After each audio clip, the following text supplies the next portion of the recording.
It is time for yapping. Oh yes, hey, welcome in. Congrats on being first cat and welcome to this anniversary stream. I know I have like grand plans as always.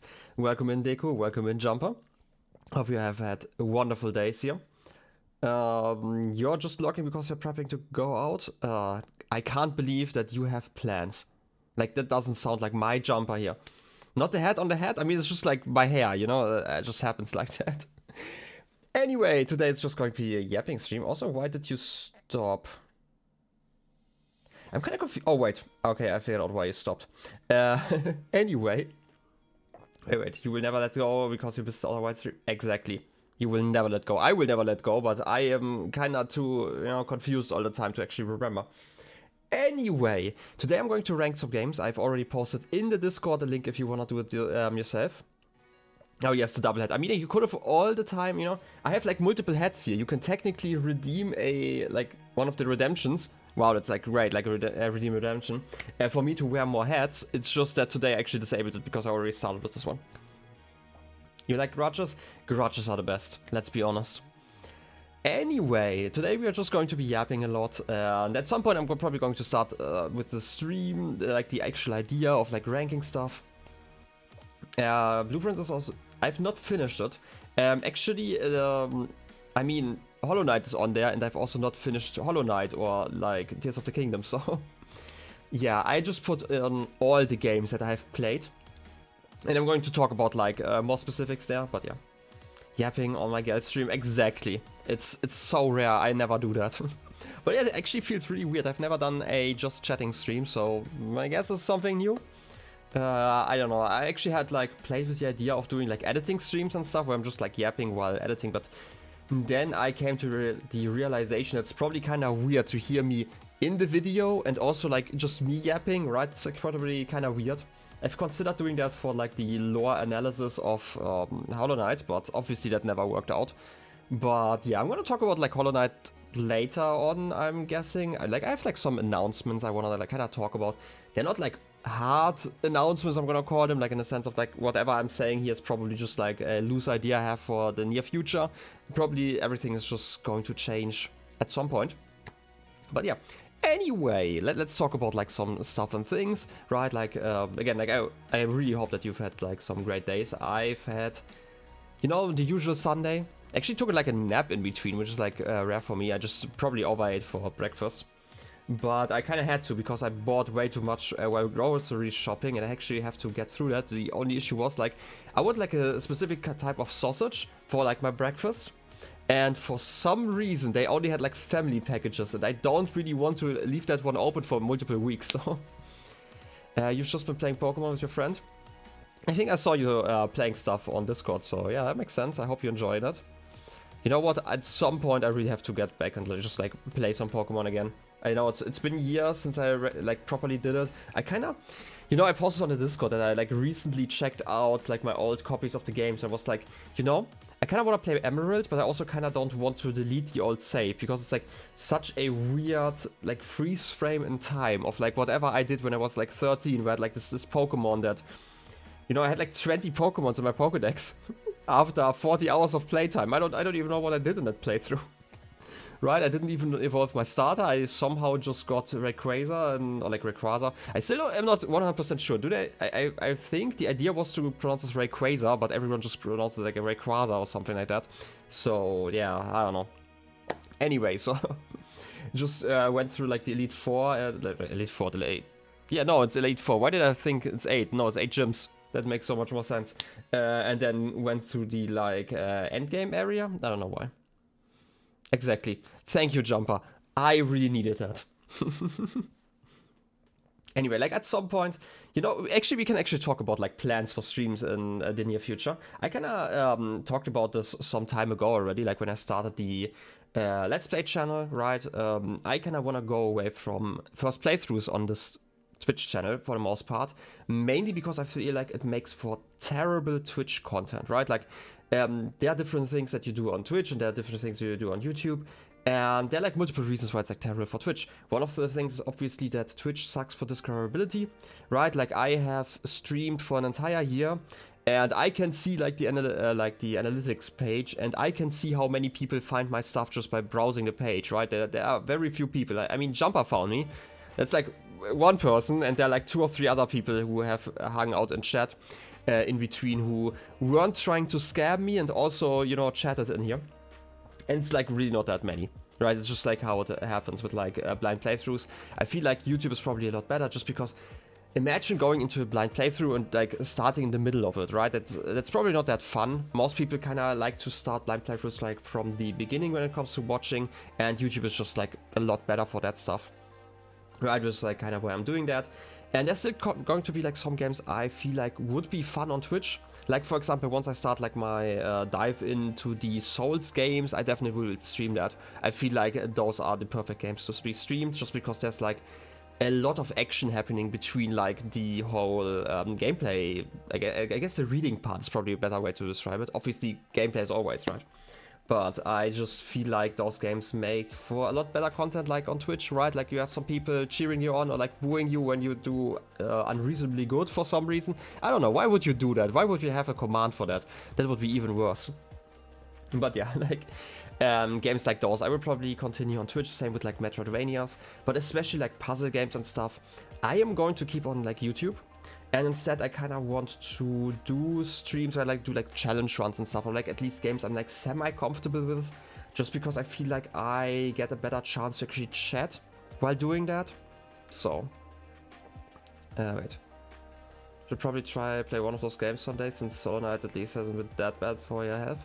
I was actually kind of surprised. I mean, you're obviously not done yet, right? I do have some health recommendations later on, but they are obviously unsolicited, so I'm just not gonna give them out. So. But yeah, watching Dark Souls 1 was fun. Yeah, Dark Souls 1 is actually the one I've seen the most of, just because I've also been seeing Ryan play like bits of it. Like I've seen like some bits of the beginning, some bits on the middle, and some in the end. But similar to like Hollow Knight, I have like no idea how to connect anything of that. So that's going to be fun. The only issue is like the whole Dark Souls trilogy is like really expensive on Steam. I don't know why. Right? It's like this game is like over a decade old by this point. Please don't let me pay like $60 or however expensive it is. I actually would have to wait. I'm gonna check real quick, but I'm not showing my screen anyway. Let's see, where's the Dark Souls? Dark Souls, okay, Dark Souls 3 is $60. Dark Souls, can you show me the first one? Alright. Yeah, wait for sales. I will probably wait for sales, but I'm going to play it at some point. I'm still gonna check how expensive it is. Is it even on the list? Isn't there like the... Oh, wait, remastered. $40. Okay, $40 is still quite something, right? But yeah, it's going to happen at some point probably. Like, hopefully within the next year. I don't know. You're happy Hollow Knight has worked? Yeah, I mean, Hollow Knight has been an amazing game. We are going to talk about Hollow Knight later on, right? Same with like other games. But yeah, I can imagine that. Well, yeah, there are like a lot of those games. I'm also going to talk about like the 2 YouTube exclusive games, which have been Chants of Sennaar and Blueprints in this tier list, and I obviously have like some words to talk about. They are very interesting games for different reasons. Right, should give it another go. Wait a second. Hades was super unhealthy for a few years ago. Okay. I've never actually played Hades myself. I've heard that I would probably like it because like how was it described, like movement wise similar to like Death's Door, so maybe. But yeah, like I have too many games to play, right? Like at some point I actually lurking and intermittently popping in. I mean, I hope you enjoy whatever plans you have. So I should play Hades at some point, you know? There's a redeem for me to play a game, I think. Is there a redeem for that? I don't know if I ever added that one. Exclamation redeem. We have... No, I've actually not added that one. I actually have it like commented out currently, you know. But yeah. At some point I'm gonna add it. Look at those songs, 30 of those. Anyway, yeah, that's definitely something I'm planning on playing at some point. Might also be that, wait. Exactly, you need like 900 more songs. But one day, you just have to, you know, yap a lot during my streams, and at some point at some point you might be able to add a horse. Unlikely though, you know, I'm just gonna, you know, speed through the game so no one can ever give me a horse. But yeah.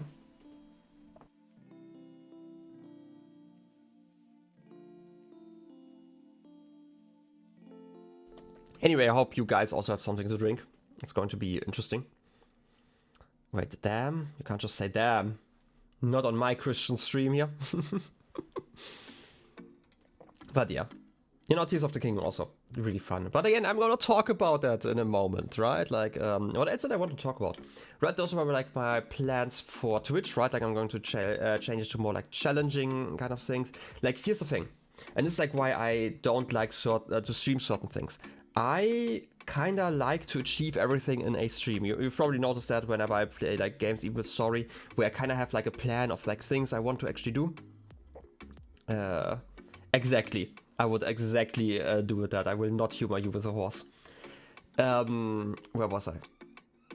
Basically, I like to reach a certain goal, which is why I think challenge runs would be a lot more fun, where I can just say, hey, here there's a challenge, I'm guessing it's going to be like 2 or 3 streams, and I can probably split that up, especially because I know a game, right? That would be a lot more fun. And I can still probably yap while doing it, right? That's like the big thing. I've actually considered, like, there are still a few games I consider playing in the near future. I kind of mentioned this like some time ago. Like, one of the games is actually playing through Terraria, just because I always bring it up as a game. Like, I like to compare it to Minecraft because that used to be the thing, like back in 2011 when both of them kind of came out. Where I'm always saying that, like, I generally think that Terraria is the better game, right? Like, talking about like games specifically, than Minecraft, but I just prefer Minecraft like wildly. I actually don't really like Terraria for especially the reasons why. I'm gonna talk about this when I'm talking about Minecraft probably some more, but mainly the reason because Terraria is a game and Minecraft isn't really a game, right? And this is actually something I like about Minecraft. But yeah, again, like being pedantic and stuff, I'm going to talk about that in a minute. So yeah, like, this is probably one of the things I might try, like, just like, hey, Terraria hater plays through Terraria would be probably a decent stream title, and it's probably going to be something that I could finish within like 10-ish streams, if I really try to. Right, like something like that. I would probably not even go for like expert mode or something like that. I used to play that one a lot where, like, back in the days, right, like when I was playing with friends, and I don't think it massively improved my enjoyment of it, you know, the little that I had. So alternatively, I might actually play some Minecraft in the near future. I would probably not, like, I do know we still have like Pixels Rams and stuff. I will probably never stream off of that. I feel like one of the reasons why I'm on there is just to relax, and I genuinely don't enjoy, how do I put it, I don't think I would like to just watch a Minecraft stream of like just random building and relaxing. This is just not what I like in Twitch content. I would like challenges, so I would probably play through like a mod pack or something like that. There's actually a really cool mod pack that I never finished, but that came out like back in 2014, maybe, like a decade ago, called Crash Landing, that I kind of want to revisit. I don't know, I've just got the itch. I always thought that was like one of the coolest mod packs when it came to like having a vision. And it's also not like one of the longest ones. It's like the next thing. It's definitely has an idea, and you can probably finish that one in like less than 100 hours, I hope. I don't actually quite remember how like intense it was, but I feel like, especially with like the knowledge we have like in today's modded age, I'm gonna call it, there's probably a good chance that you can play through it a lot quicker. Also, I'm gonna have to mute some stuff on the side. By muting, I just mean the server stuff. Oh, look at that. Anyway, so this is like kind of the thing. What else? So this is probably going to come in the future. I still am going to stream a lot less than I did like in the heights of my streaming career, I'm gonna call it, right? You know, when I streamed like 7 times a week because I had the 5 streams around lunch, or like in the afternoon. I had like 2 Hollow Knight streams in the evening. That was just too much. I will probably go down to 2 or 3 streams a week. I would like to actually do more Tears of the Kingdom streams, right? Like 2 a week. I can't guarantee that I'm gonna do that every single week, right? Like, I'm just busy. A lot of the time I have, Friday I have like Pathfinder, and I need to do like a lot of prep for that. And then afterwards I'm like kind of, you know, socialized out because it's like a lot of work. So I tend to be rather exhausted on Saturday. You shared your very serious tier list with no jokes in general, chat. I mean, yeah. Where was it?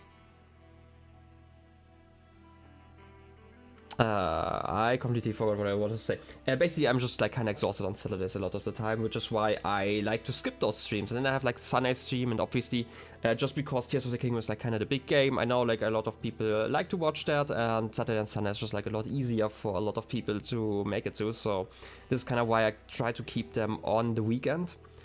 And then the issue is currently Hollow Knight. Hollow Knight kind of became like one of those yapping streams. I talked about this. Like I like being not, I guess, focused on the story of a game, because I am, you know, at a part where I don't really have a lot of, I'm gonna call like story moments that I need to focus on. So I have like just like these stretches between like 30 to 60 minutes at least where nothing story or plot relevant happens. So I can just yap about random topics, which I really enjoy. And the issue is currently I'm actually in a day-night cycle where I'm actually living like a regular human and go to bed before midnight most of the time and wake up like early in the morning, and then I do like chores and stuff and all of that, yeah, stuff and things actually. And that makes it kind of hard to do these evening 10 o'clock streams, right?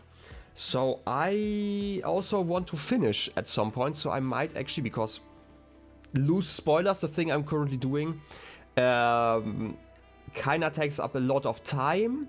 I might just record those and just upload those to the VOD channel at some point, because then I'm a lot freer to just do it, right? I might actually do it like no commentary style and just commentate whenever something interesting happens, because yapping for hours on the end is just kind of exhausting, I have to admit. It might be a lot easier to do it like that. But yeah, this is like the Twitch side of things. I kind of would like some new games, especially like for the middle of the week. Again, like probably Minecraft, Terraria, maybe another game, right? I do know that both Rimworld and Oxygen Not Included got new expansions. I do know that there's also kind of terrible games for stream, mainly because those tend to attract like single game audiences, which is annoying, sort of, right? So I don't know if I'm actually going to stream. And also they are kind of my games I like to play to relax, so I might actually keep them off of that. I don't know, but I will probably find a game. Otherwise, on the YouTube side of things, like my goal for this entire year, by the way, is going to be to release 1 episode a day. I've been actually more than successful for like the past 1.5 months, or for however long I've had that channel. I can actually check. Let me check on my phone real quick, because I don't want to spoil something, but I think I have uploaded every single day an episode of Hollow Knight, except for a few days ago, actually, for a reason I'm going to talk about them.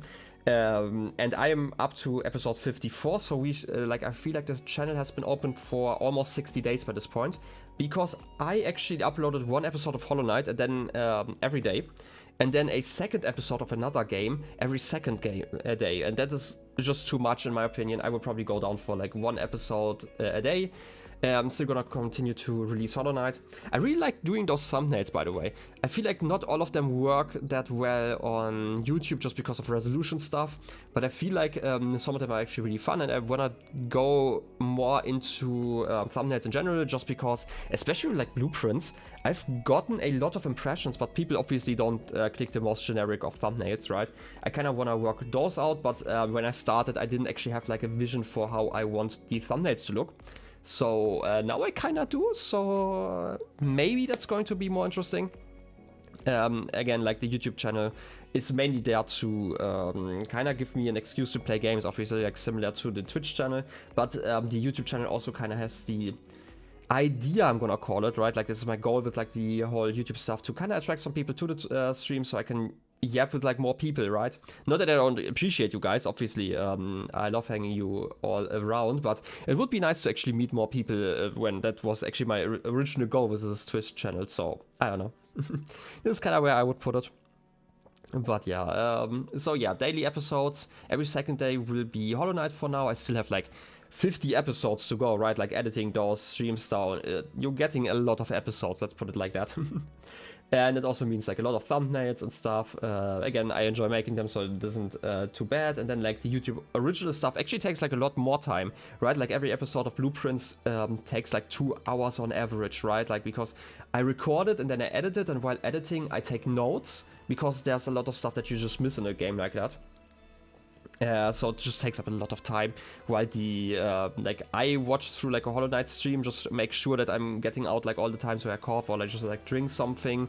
Longer rants that really or like that are easily cut, I tend to remove, and that just doesn't take that long, right? It takes like maybe 60% of the time of like a stream to actually edit that one down, and then I obviously have to export it all, but it's again quite doable, so I don't actually mind. Anyway, I've been yapping for like 20 minutes. How about we start with like the ranking? I'm also going to check out your ranking in a like after my ranking maybe. I just want to compare it. Obviously I didn't mute that one, I just muted some other channels. Just because I think it's kind of maybe interesting. I know you said totally serious, no jokes, but hey, let's figure that one out later. So here's the thing about the tier list. I'm not going to use tier list maker. I mentioned this in yesterday's stream. I don't like being doxed, right? That's like one of the main reasons. I'm not saying that tier list maker would dox me. I'm saying that I have two choices of like browsers to use. Either I'm using Firefox, which is like my main browser, which means all the bookmarks for like my university are in there and like all the other important things. And I really am afraid of like accidentally clicking like the bar up there, like the brain please work, right? Like if I'm starting to browse something by accident, or I just click on the search bar basically, and it suddenly just recommends like all the places like that are in my town or in my place. Like I wouldn't like that. And then I have like Chrome as the alternative, but like I open Chrome to make like the tier list and just check if that actually works.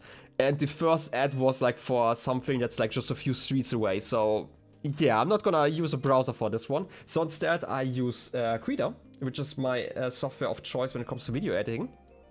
Not video editing, image editing. I just cropped it a little bit, so it's a little bit nicer to see. Look at all the gray. We love gray here, right? I'm going to move all those games around. My idea for today is I'm going to show the game cover, kind of rank it, and then I'm going to yap about it like some more. Like I'm going to give like a loose description of like what the game is about. And then I'm going to go into spoilers for some of those games. I feel like a lot of those games are like, the spoilers don't really matter. Like at least like almost half of the games on here. But still, if you don't want to hear any spoilers, then you can just mute until you see me move over to like another of the covers. So, but you can't believe that I wouldn't want to dox myself. It's like really crazy, I know.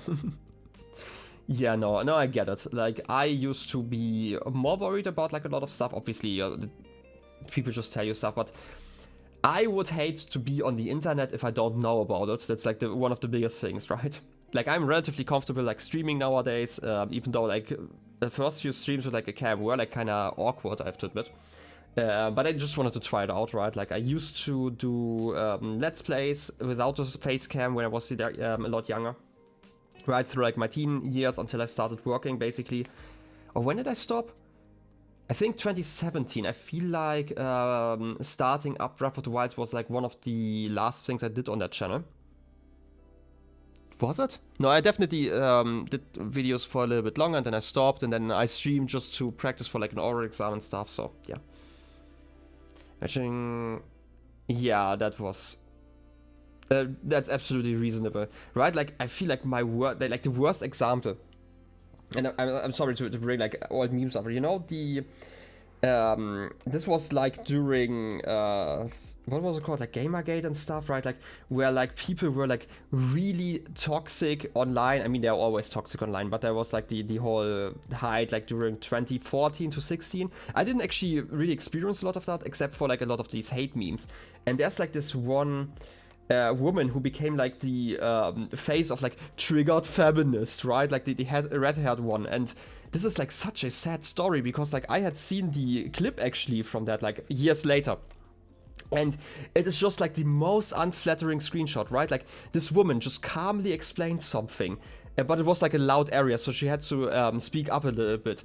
And this face just looks like she's shouting, and this has become like the worst meme. And I could not imagine living like obviously you have to live like that, but it must be so terrible. Imagine being like the face for something like that, just for basically hate. That is so awful, right? Yeah, it's not even half a second frame, right? It's just like somebody talking regularly. Again, like a bit of a raised voice because it was like loud outside, but reasonable, right? She was like so calm compared to like the other speaker who was like talking to her. And it's crazy how that can just be spun around like that. Right, I'm always worried about like getting taken out of context, but luckily I have like my mods for that who take me out of context for free, you know, and put it into my own quotes so I can upload it whenever. You're so happy you have no idea what you're talking about? Don't worry about it. Like, I don't actually have to upload any memes because of that, but those existed, right? There was like a lot of that stuff. If you have been online and seen memes around like the 2014 to like 2016, people would have probably seen that, and it's really sad that something like that happened. And even to this day, you sometimes see that stuff, right? Like, if you have the unfortunate, like, how do you put it? Like, if you're unfortunate enough to sadly have to hear about, like, whatever that hateful side of the internet does, then sometimes you still see those memes, so. Anyway, how about we don't talk about hate, instead talk about the first game on the list. I am going to be playing through, like going through them in order that I played them on the channel, which is why like the order's like kind of weird. First game, we have Minecraft, and I do hope that none of you are surprised by the spoilers I'm going to give you. Minecraft, obviously, as the de facto sandbox game out there. Like, I mean, if you don't know it after like over a decade at this point, I'm really sorry. I really don't know how to explain it any better. Definitely a great, well, it's actually a terrible game. That's like the whole point. I always like talking about how terrible of a game it is, but I love it. It is like the worst game out there, but look at that. Super special awesome tier. It's an S tier.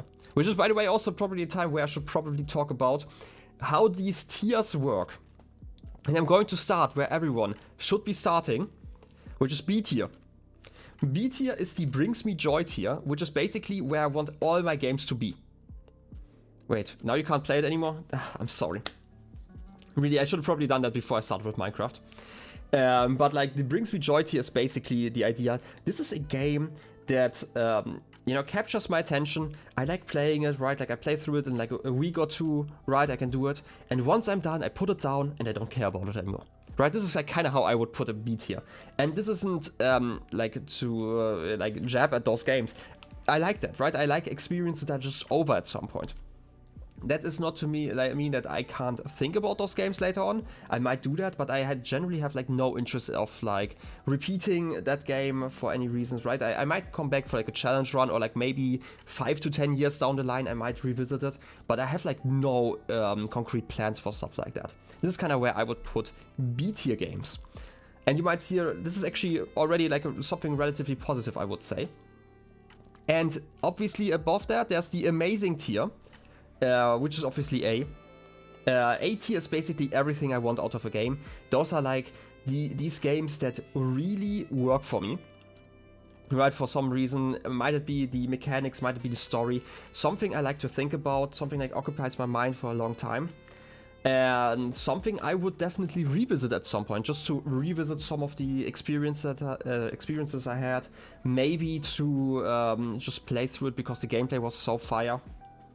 Stuff like that, right? So like a really great game, right? This is definitely something I generally would recommend, especially for like people who like the genre, but also just in general, right? Like if I were to play like a Metroidvania that's an A tier, I would probably also recommend it to people who have not played Metroidvanias before.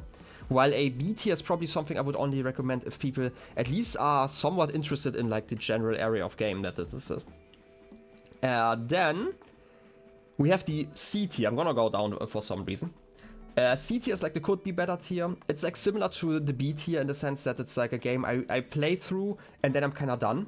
But the difference is probably that something in that game is kind of off, right? To the point that it might not be that enjoyable. It's probably a game, like I would probably finish it, but you would have to remind me to finish it if it's a longer game, right? Like, you know those games that you started and you actually enjoyed and you put it down and then you completely just forget about it until somebody mentioned it again. This is probably like what you would find in C tier. Obviously, all of those tiers are like a little bit vague. I know that's just how ranking art works, which is why I'm just talking about like my enjoyment here, right? I'm not actually talking about like a quality about a game, because otherwise trust me, Minecraft would not be an S tier. Anyway, below there's the don't wanna play this tier. This is probably the tier why I don't know why I'm saying probably all the time. I don't know what's up today. D tier for you is super specific. The don't wanna play this. I just wanted to have something that starts with a D here. But like the D tier to me is a game that you would have to pay me to play, or at least if it's like longer than like 2 or 3 streams, right? It's like similar, like it has like a lot of issues in your ranking. I mean, yeah, we can definitely look at that later on. But yeah, like I also put it there because I needed to have a worst game of the year, by the way. It is specified separately. I mean, I'm gonna check it out, you know. You can't hide those tier lists from me. Anyway, and the last tier, the S tier. This is not an A tier game. An S tier game is something really super special, awesome. I mean, are you seeing the subtitle? Super special, awesome, which basically means no games land in here. This is a game that impacted me on a way that changed my life, that changed the way I view art. And I don't think a regular game can really do that. Which is also why this list is going to be, like the S tier is going to be very, very short.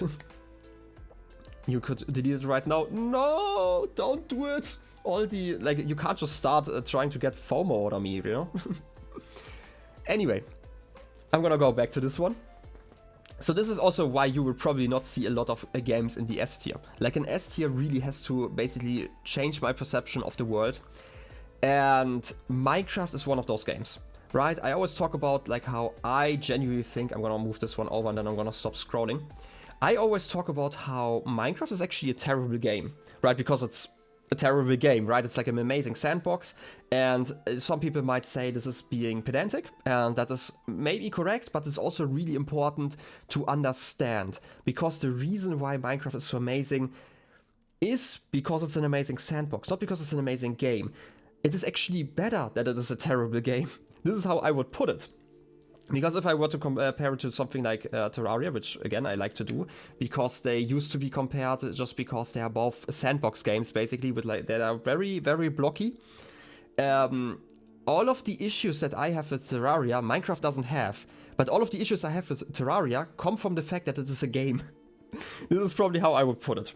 Right, at some point I always feel like I need to make like a video where I'm really thoroughly explaining my thought process behind that, but if I do that here, I'm gonna probably sit here for an hour.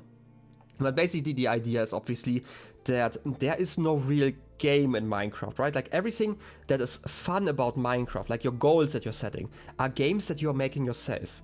Minecraft itself just acts like as the game engine, the sandbox you're playing in. And your enjoyment of the game is going to be heavily rely on the fact whether or not you can make fun for yourself, basically, right? It's the same thing in a real sandbox, right? Like you don't play sandbox, you play inside of a sandbox. And if you just sit inside of a sandbox, you're not going to enjoy yourself. You can enjoy yourself building, and a sandbox generally facilitates that. But I would say Minecraft doesn't actually, right? Like you can play through the entire game without like properly building something outside of maybe a bridge to reach somewhere, right? Like there are speedrun categories, like most of them, where you just finish the game, you beat the Ender Dragon, where you could say, hey, the Ender Dragon is the end of the game, so there's actually a goal in the game. But then I would say, well, the first 1.5 years of this development of Minecraft didn't have an Ender Dragon, which means for some reason it would have started becoming a game in like a 2012, end of 2011, and before then it wasn't, right? Like, if you think about it. You enjoy sitting in sand? I mean, yeah, I would say it can be enjoyable, right? Reading a book, by the way, is also something very enjoyable, but I would say that both of those aren't really games, right? Like watching TV isn't really a game. Talking to people, oftentimes not a game, unless you're some sort of sociopath who really, I don't know, tries to get points. I don't know, however scoring yourself works. Reading is a game to you? Well, that's interesting. We can probably have like a debate about that at some point. Because the interesting thing is, there are actually those choose-your-own-adventure kind of stories, right? Like I always like to talk about the horror book that I borrowed when I was like in 3rd grade that massively impacted my life, right? Because it gave me such an existential dread for some time. And I really don't understand why it was in the library for like 3rd graders. But they had like choose your own adventure style, right? Where you open like a page and it tells you, hey, if you want to make this choice, go to this page, and if you don't want to make this choice, go to the other page, right? Like stuff like that. Those are games, for example, again. Having a midlife crisis at 8 years old, yeah. Seriously, that book was crazy. Like there was literally like a solution you could have where you ended up in a time loop, but you were unable to change any of the events leading up to the place where you almost died.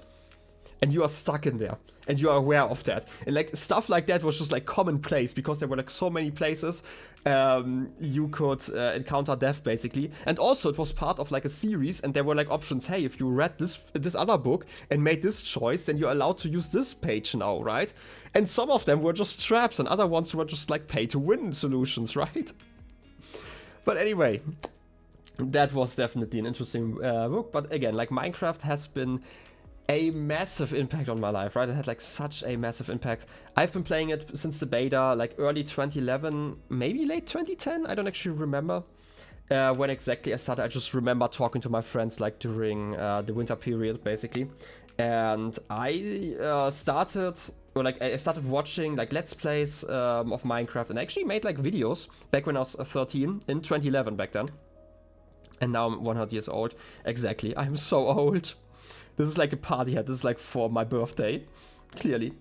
But yeah, like I remember doing that, like did like Let's Plays on like Minecraft. Also Terraria, funnily enough. I actually started with Terraria. But yeah, this is like kind of how it started. And especially during the years where I had like all my surgeries and I was bedridden for months at a time. Because obviously you can't really walk when you have, you know, your leg in a cast. And obviously are missing parts of your bones. Always fun. I had many opportunities and many chances to like meet people online, and with many of whom I became good friends for at least some years, right? Who needs bones anyways, exactly. I just would drink bone hurting juice if I could every day. But yeah, like it gave me so many opportunities. It was like the de facto game. I always, like I said, de facto my game. I mean, it is a game. But it was like the game I always came back to. Even during years I didn't really play Minecraft, I generally stayed semi-active with the community.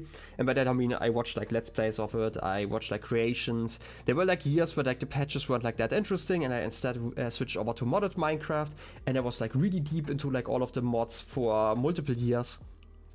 It was just really fun, gave me so many opportunities. And obviously last year and like the year before then, Ryan's community server, also a great way for me to connect to people again.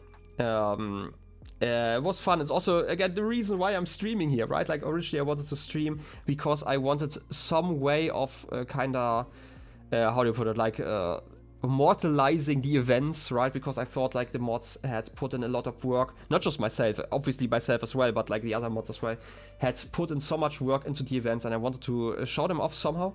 And I knew that like as Ryan wasn't streaming because of a paternity leave, not even paternity leave, it doesn't even make sense, paternity leave, basically I just wanted to show us off, right? I also showed off the knitten design in the beginning. I just wanted a place where people could later on see what happened, basically. And obviously that was why the VOD channel was created. And then I just realized I kind of enjoyed streaming. At least the streams where I actually talked. Like the first few events I didn't actually talk that much. I was just muted and it was just like the camera. I didn't really want to you know, invade like the talking space of all the other fellow mods. But yeah, it was like a lot of fun.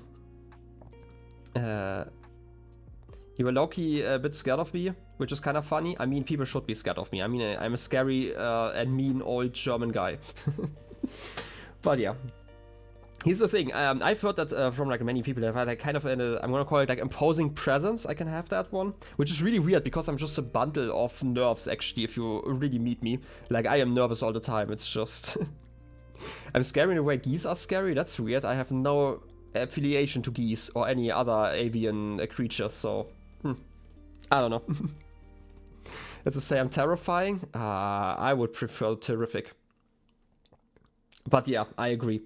I agree, not a goose spot. Shrooms are probably even worse than geese. But yeah, like that was fun. Like I have been described as such, right? Like I have like a kind of this presence. I don't know why. I don't actually feel like I do, but obviously I can't really feel what other people are feeling. It's kind of just the way it works. You're eating a mushroom right now? Oh no, are you dying? But yeah. Probably also one of the reasons why I like playing the Dungeon Master in D&D, Pathfinder, and similar games so much, because, you know, just sitting there having all the control is just something I like to do with like a maniacal laugh every once in a while. But yeah, Minecraft, really special game in my opinion. Even though it's terrible as a game, right? Amazing sandbox. It changed my life for the better, right? Like having friends, well, I felt like I didn't have any in real life, especially like because during that time either I felt really left behind by real life friends, and not just real life friends, but also like the friends that I still had that actually tried to support me. They also went through like really difficult phases during that time. So having an outlet outside of school was like really beneficial to me. And I also spent so many hours in there. The only bad thing that came out of Minecraft probably was that one of the good friends I made back then introduced me to League of Legends. Anyway, let's talk about like another game. This was Minecraft. Minecraft again. One of the favorite games of all time for me. And it's probably not going to change. Like, I am going to probably, on my deathbed, still think about contraptions I could have built in Minecraft. And this is kind of just beautiful. Anyway, next game, Jak and Daxter. While I was doing like the first few streams, I kind of wanted to get the setup just right. So I wanted to stream through something really small. And this is also like the first game where like nobody watched, which, you know, understandable. It was like my first real stream experience. Jak and Daxter is a really interesting game to me, because it came out on a PlayStation 2. And I remember the day, I was like 7 years old or something like that. You actually secretly lurked a bit. Oh, I appreciate that. Jak and Daxter is a game that's kind of dear to my heart as well. You were still scared of me? I mean, you should be. I mean, I played this game. You should be scared. Yeah, that's just how it happens. What was I? Like, this is a game that is very dear to my heart. I still remember getting this game. This was like back when I was 7. It was like summer, and I had like good grades, so my parents were like nice enough to buy me a game, and I wanted to have Ratchet and Clank 2, because it was like a game, like one of the first PlayStation games I've ever played. I played it at a like a, you know, like a friend's place, I want to call it, but it was like just a friend of the family. It wasn't actually my friend. And this was like one of the first PlayStation games I played, and then we got Ratchet and Clank 1. And even though I never really made it that far because I was 6 and I was really terrible at games, I still am, but I used to be really, really terrible. Wait. My hands, like this game, are rated E for everyone. Yeah, exactly. I would say this series is really interesting because, again, like, I want to have that game. I was like, okay, didn't get it. Like, my mother just didn't find it in the store, so instead she brought this one, thought it looked interesting. And I sat, like, next to it, and I was, like, you know, like one of those cats, not really sure what to do. Kind of skittish, didn't want to have that game because it wasn't the one that I wanted to have. And then I, over time, looked at the back of this game and like just like characters, obviously all in German, doesn't actually matter. And this is actually not the interesting thing. And instead, by the way, this is the Platinum version. It's like the re-release, you could say. It has like the PlayStation logo like twice for some reason. Also, it has like a sticker on there that tells me that you can't copy this game for technical reasons. It's like protected, which by the way is a lie. I just copied it because I needed to for the series. Wait. Can't believe that I was terrible at games when I was like 6. Exactly. I have like some stories to tell about that at some point. Maybe sometime in the future, but not today. Basically, I was looking at it at some point. Because there was no chance of me returning it, right? Like, I had this game and I had to have fun with it, basically. This would be my only game for, like, quite some time. Yeah, exactly, the random gray frame. Platinum editions were great, okay? The reason why I brought this game in front of me is actually the manual. The manual was the reason why I was convinced to play it. First of all, look at that. There's, like, a Ratchet and Clank logo, like, I guess, advertisement in there. Look at that. Talking about 35 new weapons and tools to conquer a galaxy, but this is actually not that important. I do have the Ratchet & Clank games, but today's story is about Jak and Daxter. Because this one changed my perception, I'm gonna call it, for the worse when it comes to my players in the Pathfinder games, because this game kind of made me made me fall in love with maps. Because this game brings you a map of all the places that you are going to explore. And I'm gonna move back for a moment. I'm gonna switch over to just cam. Look at that. Also, monkey. Oh, monkey. This game, like, this is a manual. It's just like one page. But it's like one big page. You can just fold it up and fold it up again. All the tools that you're going to encounter, all the mechanics are on this page. Like, most of the characters are like on the other page. And if you fold it open, let's see if I can do it without actually ripping anything. At some point, you are going to see the entire map of the game. And I just really loved it, right? You're starting like down here somewhere, right? Where is it? Like here, there's like this little village that you're starting in. And you can see like all the places you're going to visit. I feel like there's some spiders out there. Like there's like this big golem guy that you have to fight at some point. It was like really cool. I just really loved how it was presented. Made me fall in love with the game instantly. The issue, like, I mean, there are like a lot of issues with this game. Like, for example, I genuinely think that it didn't actually age that well. There's an additional game. Yeah, exactly. Like, I really miss game manuals. We need more game manuals. We are always getting like these sad boxes with nothing in them, right? Like, I got to Tears of the Kingdom and I opened it and was like, oh, there's like a little cartridge and it's boring. Why didn't I even do it like physically? Oh yeah, I do it because at some point the servers are going to shut down. And then I can't actually play the game anymore, which would suck. So yeah, really loved it. But the issue is like, this is like one of those games where like the movement is amazing. Which is why it still has like a massive speedrunning, like I'm gonna call it like massive speedrunning community, especially for like how this game series had not gotten a new game in like 2 decades by this point, right? Like, I don't actually remember when did Jak X release. We are not talking about The Lost Frontier. But yeah, it's definitely been a game series. And the reason why I chose this game was because there's like this fan project called Open Goal, which basically revived the language this game was coded in and made it compatible with Windows PCs and also Linux. I feel like I played it on Linux back then. Basically, it lets you run a PlayStation game natively on your PC. Only like the Jak and Daxter series. Like the first 3 games, they're still working on it, but the first one was completed, and I was always curious about checking it out. This is like basically the reason why I did that one. Wait. The only game you've gotten anything cool like that is Outer Wilds. Hell yeah, Outer Wilds, yeah. But I feel like this was the special edition, right? I feel like if you got, you had only gotten the, what's it called, like just the standard box, you might have not gotten anything. I don't actually know what was inside of that box. I'm actually not sure anymore what's inside. It's been so long since I actually looked at it, so. But yeah, definitely a game that's like near and dear to my heart. I know I'm always changing the yapping because I at some point actually have to...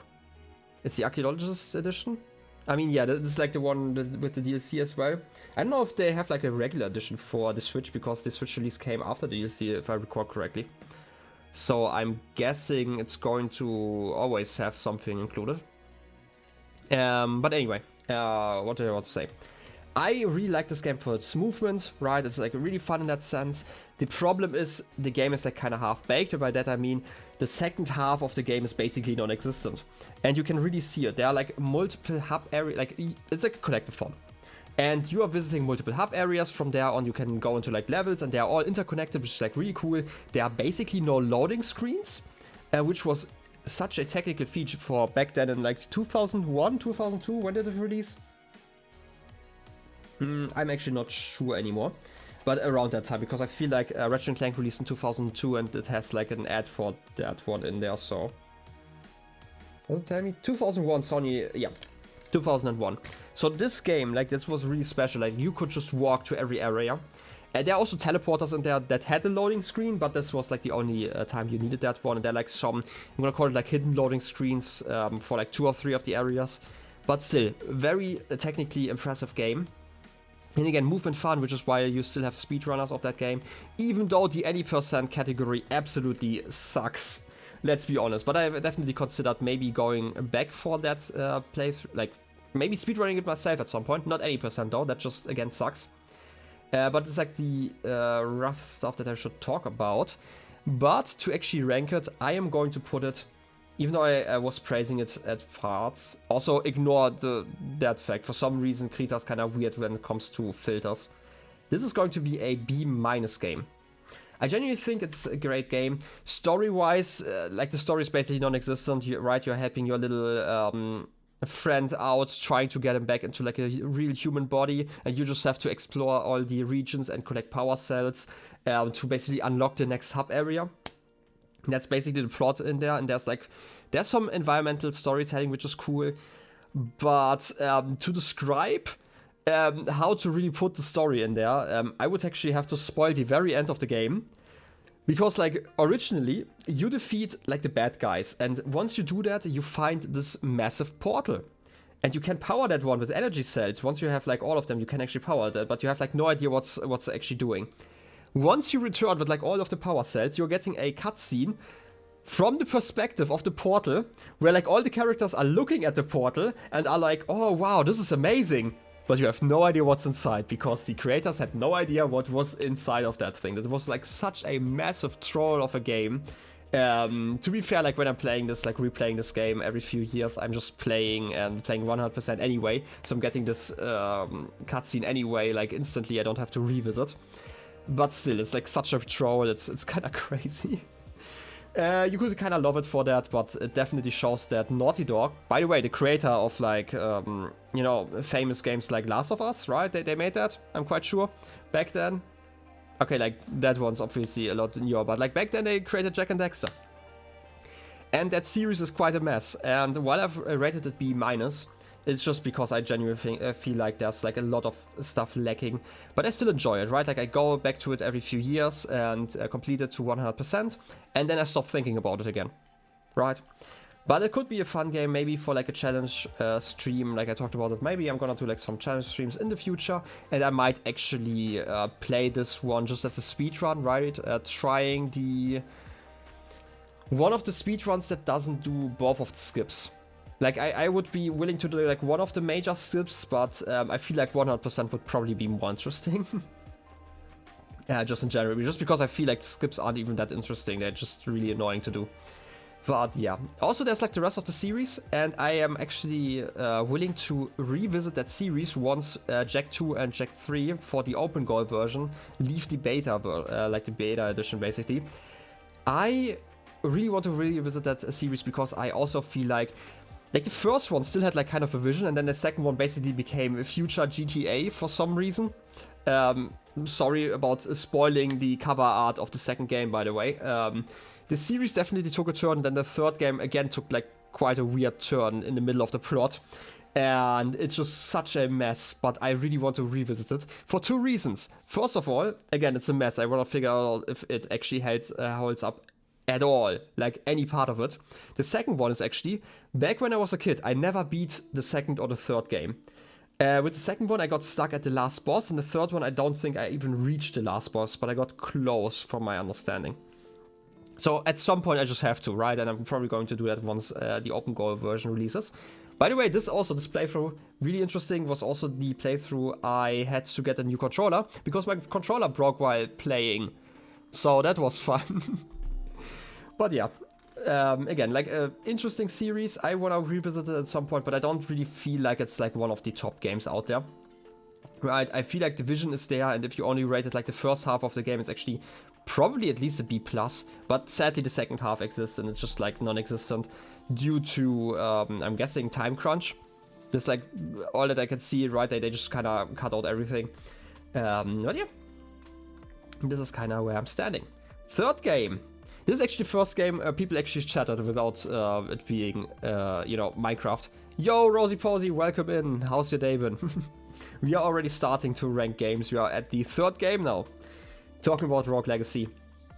Rogue Legacy is a really interesting game. I have gotten this game, I should probably start with like a rough description. This is a roguelike game where you basically actually roguelite probably is better description, where you try to get into a mansion and defeat all the bosses, and every single time you die, instead of like respawning, your heir takes over all your gear, and then you have to play as them. And all of them have like genetic features, I'm gonna call them. Some of them funny, some of them really advantageous, some of them detrimental, right? Like you could have the character who swears a lot whenever they get hit. You could have a character who just, I don't know, is taller than others, or shorter, right? You could be a short king and just win because of that. And I really like the idea. I feel like the execution is not quite there, which is why I sadly have to put it into C tier. You know, since so little of the game, you didn't even rank it, even though you were there. Yeah, I remember you being there, and it certainly was a game. There's like lore in there you can figure out, but who cares about that? There were like some funny images you could see about like the previous games.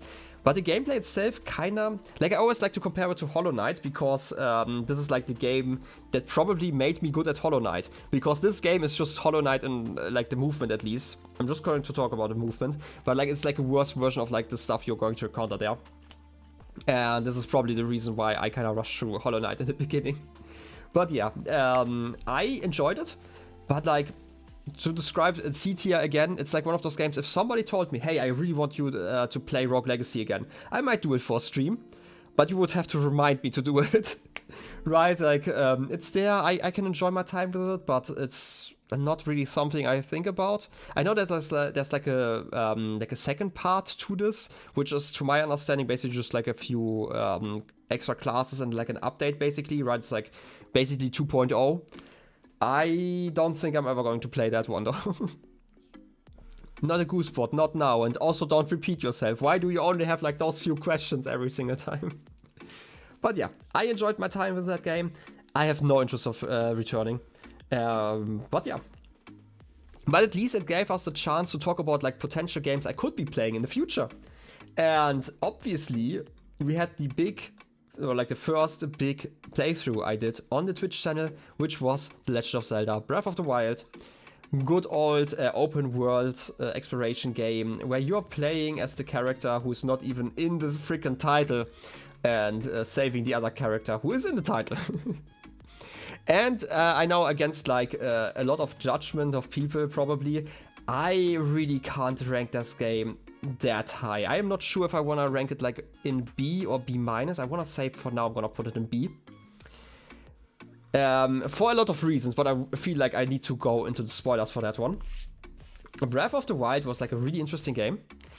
I mentioned I started this back when it came out, right? I actually played it, don't just damn me, guys. I'm gonna explain myself. I played it like back in 2017 because it was like the only game that released on Switch back when it came out. And also old game, true. Quite old. I mean, I have played it, so I'm also basically 1000. Where was I? I enjoyed my time with this game, but not during my first playthrough. My first playthrough, obviously, back in 2017, where I played it a little bit for YouTube, actually. Like, there is, like, the original series is still there. They also streamed, like, a few streams, like 2 or 3 streams, after I was kind of done with the YouTube playthrough. I only ever made it to, what was it?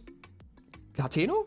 I was mixed for some reason. Like, I have played through 100 hours of Breath of the Wild at this point, and also like 30 hours of Tears of the Kingdom. I still cannot, for the life of me, figure out which one is Kakariko and which one is Hateno Village. I think it's Hateno, right? It's like the one in the very east is Hateno, right? It's the Hateno research lab, not the Kakariko. Kakariko is the one with the other one. I hated Slagger for that much, exactly. I stopped playing, right? I just wasn't too into games in general during that time, right? I was like kind of a workaholic, and let's be honest, frankly, kind of depressed, which is why I also, you know, stopped playing a lot of games that weren't like totally exciting to me. But like I tried streaming it, and it also wasn't like that interesting. But I returned to it, right? Like partially because people recommended me to play it again, and also because people wanted to watch it. And yeah, Hateno's in the east, yeah. I always forget that. Basically, where was I? I like a lot of parts about The Legend of Zelda Breath of the Wild. you know, I returned to it. I started like the first few streams, and I didn't really take it too seriously, like for the first 2 or 3 streams. Like I really noticed that while editing, especially the first stream, I was just like kind of yapping about, and I just got into it a little bit later. Which, by the way, not to fault this game, right? Like it was just because of my previous experience. And I would say like my second playthrough, you could call it, I enjoyed a lot more. I mean, I finished it for once. I actually got far enough into the game to actually experience a lot of stuff. And I enjoyed many parts of it. I just think that there are a lot of parts that are missing in this game, or like kinda not that great. And by that I would, and to put it into better words, is probably, I feel like there's so many parts in this game that are worthy of being A tier. Right, we're talking about basically all the memories, everything that has to do with Zelda, right? I love those cutscenes, getting to know her, even though she was just in like half an hour of cutscenes. It was kind of amazing. It had like an amazing setup. I really love the setup of like, oh, here's the castle, there's Ganon, he's evil, but you are weak and puny and you can't actually defeat him yet. Get stronger and then get there. Right, I thought that was like such a great setup. Really got you motivated. Especially because it kind of felt like there's some urgency, because Zelda was like still stuck in there and could be too weak, you know, to hold him back any longer, any moment. And I just felt like that was an amazing setup. But like for every amazing minute this game had, there were like 5 to 10 minutes that were just alright. Right, a lot of walking around, a lot of ignoring horses. And especially once you reach like mid-game, like this is like one of the biggest complaints that I had with the game. It's like kind of its balancing. I thought the early game was like really interesting. They had like the whole weapon scavenging system, and you were out there scavenging from like the enemies you defeated, and then you used it against like other enemies. And that just was like really fun, being creative with all of that stuff. You really had to think on your feet to survive a lot of those battles. And then, I mean, yeah, the idea of the game was good, but the execution was lacking, as always. But the truth is just, everything after the mid-game, outside of the main quest, was kinda lacking. And like part of that is just like the scaling, right? Like all of the side quests, you have to do them like just for side quests, basically, because the reward was basically nothing for most of them. Just because they can't really give you anything better anymore. At that moment, like when I defeated the first 2 divine beasts, or like even after the first one, I basically had like 90% of the good gear already, from what I remember, right? I was capable of defeating the guardians if I wanted to, right? I just had to do like a short little trip to find some guardians to defeat. So there wasn't really a lot to look forward to. Not to say that there weren't like challenges still left, but like for the most part, all of the enemies I found were basically health sponges with sticks. So it really felt bad to fight them because I had to use my good weapons, or I just had to wail against them for like half an hour with like my bad weapons, which still felt better because I didn't have to waste the durability on my good ones. And the enemies just had like too much health for being basically no threat. You might have noticed it, but like most of the time I don't really take this game that seriously during the playthrough. Like there are some fights like against guardians I tended to not joke as much around, but I still did, right? I like so many situations where I'm just like having fun, and I said it like as if having fun is like stupid, but like I never really felt challenged in most of the cases. At least once mid-game hit the game, or like once I hit mid-game, this is probably how I would phrase it.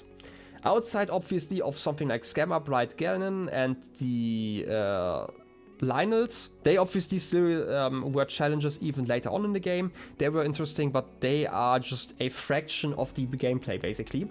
And even though like all of the side quests were very varied, this was like the thing that actually surprised me the most. The side quests and like the little shrines, they were really varied when it came to like their execution. For the most part, right? Like how many quests did you have where you had to climb on top of a stable to pick up an axe, right? Because that was the lightning rod that made it so that all the storms hit their lightning in that area. Stuff like that is like really unique, but I also feel like it wasn't like that interesting, right? Like it's like a fun thing to think about, but it's not like, it doesn't really hook you alone. If there were like any sort of interesting rewards, I would have probably done more side quests at some point. But I always felt like at some point it just wasn't worth it. And I feel like the phase that was like most noticeable was actually the last week I played this game, because I took like this entire week to just stream Zelda and do side quests, and I noticed that I really played too much, because there was nothing that really challenged me. It was just like kind of busy work for the most part, except for, again, a few challenges like the, what is it called, like Eventide Island, where you lose all your gear. That was really interesting. And that's like the big one. Like I originally said, like, oh yeah, mazes are always fun, but let's be honest, they aren't actually that fun, right? There are like more interesting games when it comes to solving mazes and just running around in them. Like that's like an interesting distraction. But it's also not that amazingly fun, right? Like it's varied content, and I like it for that, and there's always something for everyone, which I can appreciate, but I don't think that any of the parts were like interesting enough to hold my attention for long. Outside of the main quests, again, like the main quests were amazing, and there were also some other side quests that were fun, but I feel like the biggest example of like this whole, yeah, you have to kind of do it for the quest, because otherwise it's not that fun, quest is probably the one where you are building... What's the town called again? I already forgot the name. I feel terrible for that, because we spent like an entire stream on that. No, we spent like 2 streams on that. Building that freaking town in Akala. And Terrytown was it, right? And just picking up wood for hours on end. Isn't that fun? I'm gonna be completely honest. And if you get that quest in the very beginning, it might be better.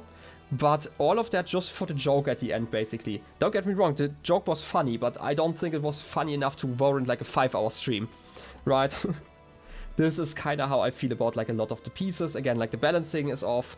It's also like the big time waster, right? I complained a lot about the fact how the recharge mechanic worked. I also complained about the fact that it's the only mechanic that's not actually told you in the entire game for some reason, right? You kind of have to infer that it works like that because you found the Master Sword.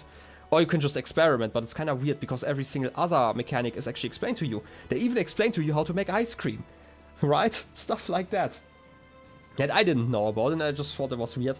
But I feel like I would complain a lot less about it if it weren't for the fact that it just wastes your time, right? Like, you have these long cooldowns, and you have to first use up all of the charges, for example, for like the wind ability.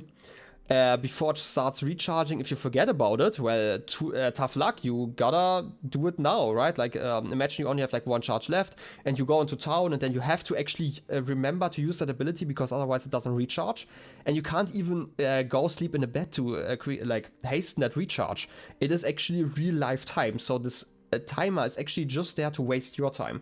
Same with like the whole loading screen issue with like all of the shrines. You have like 6 loading screens every single time you enter and leave a shrine. And it's just like a lot. Right? There's just like a lot of time waste that I really hoped that Tears of the Kingdom would fix. But we are talking about Tears of the Kingdom a lot later today, so yeah.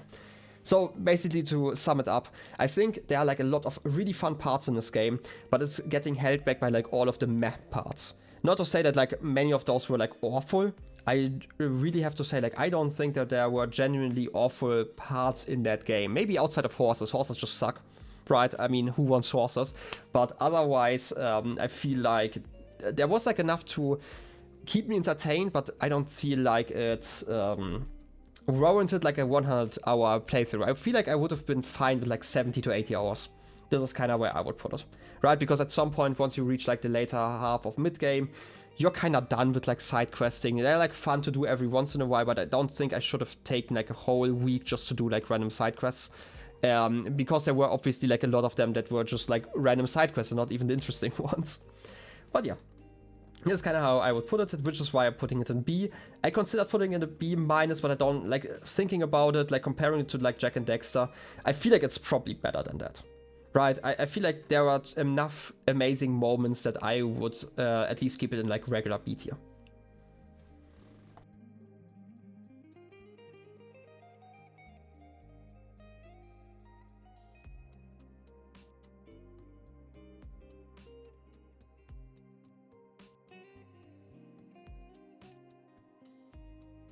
The ranting hurt your soul? I mean, there's going to be a lot more soul hurting that's going to come up soon. Just so I know, I like hurting people, you know? The next game on this list is FTL, Faster Than Light. This is a game I only played once.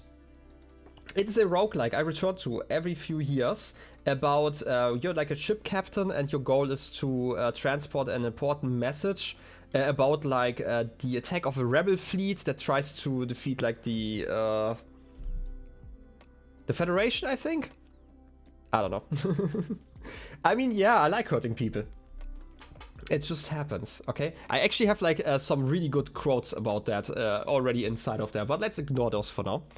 FTL, Faster Than Light. I don't know why they have like the subtitle in there. It's just silly, but you know, that makes it great. It's like one of those games that I think it brings me joy. It's fun. It's not really that spoiler heavy. Hey, I'm still gonna talk about like minor spoilers here. Basically, you're a captain of a ship. You have like this important message, and you have to bring it basically like to your like the Federation command. It's about like a weakness in the enemy's ships. It's basically the plot of Star Wars, like the original one, like Episode 4, but like in reverse, right? Because okay, you're a Federation instead of an Empire, but like the rebels are actually the bad guys in that story. And basically you're jumping through like a lot of systems and trying to get stronger, and while you're developing your ship, obviously there are going to be like a lot of encounters, and you have to control your systems, have to manage power and stuff, make sure that you have enough fuel at the end of every jump to actually make it to the next sector. And it's a really interesting system in my opinion. It kinda has, I don't know if I want to call it like an issue. It's more like something it does very differently, like from other roguelike games. Because normally when you're playing a roguelike game, a lot of the time you basically start with a character, and then the choices you make during the playthrough really change how you're playing the game.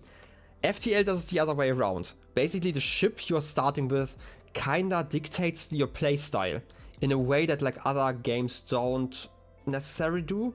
At least like from my experience, right? Like what's another comparable game? Like, you know, Binding of Isaac, for the people who don't know it, it's a roguelite, right, that exists where you're crying on enemies. It's also a game that I enjoyed every once in a while. But like in that game, for example, you can start as different characters. They have like different stats, but like most of your run is actually decided by the stuff you find inside of the playthrough. And while FTL has that every once in a while, for the most part, whatever you pick at the beginning kind of dictates your playstyle. Right, they're like different ship styles, and they're like some wait. If I like FTL, you can't wait to see how I like Hades. Like again, I feel like Hades would probably be something I would enjoy. I don't know when I'm gonna play it though. Maybe when it's on sale. Somebody would have to remind me though, because you know my scatterbrain. Anyway, I genuinely think it's a fun game. I like to return to it every few years. There was like a phase 2 or 3 years ago where I played it for like 20 hours or so. And then I was kind of done, right? Like, it's just something really fun to hop into and play for a little bit. I mean, I only streamed it like once. Play tomorrow? I feel like you're kind of missing the gun. Let me help you with the gun. Wait. Gun. Anyway. Again, a fun game. I like to return to it every once in a while. It doesn't have like that sticking power to me that other games have. And by the way, wait. Already doomed for C tier. Exactly. No, I'm just talking about like that you have to remind me to buy it. I'm gonna say the shopping experience is actually a C tier to me. Like this Twitch shop in general. But yeah, like it's definitely a game I could see myself returning to at some point just to play it for a few rounds and then put it back again. Right? I do know that this has a dedicated community. There are like a lot of mods that vastly add like content to it, which makes it really fun. I've never played with mods. I've beaten the game like a few times, right? There's like a way to like beat a run basically with like different setups. It has been fun, and again, I could see myself returning to it, but it's like nothing too big on my mind. Okay, next game, Death's Door. This was another one of those early playthroughs that was kind of requested by chat. The Death's Door Union definitely exists. Death's Door is actually really interesting because of the Death's Door Union, because the Death's Door Union I feel like kind of worsened my experience with that game, but I'm going to talk about that in a second. Death's Door is, in my opinion, the perfect B tier game.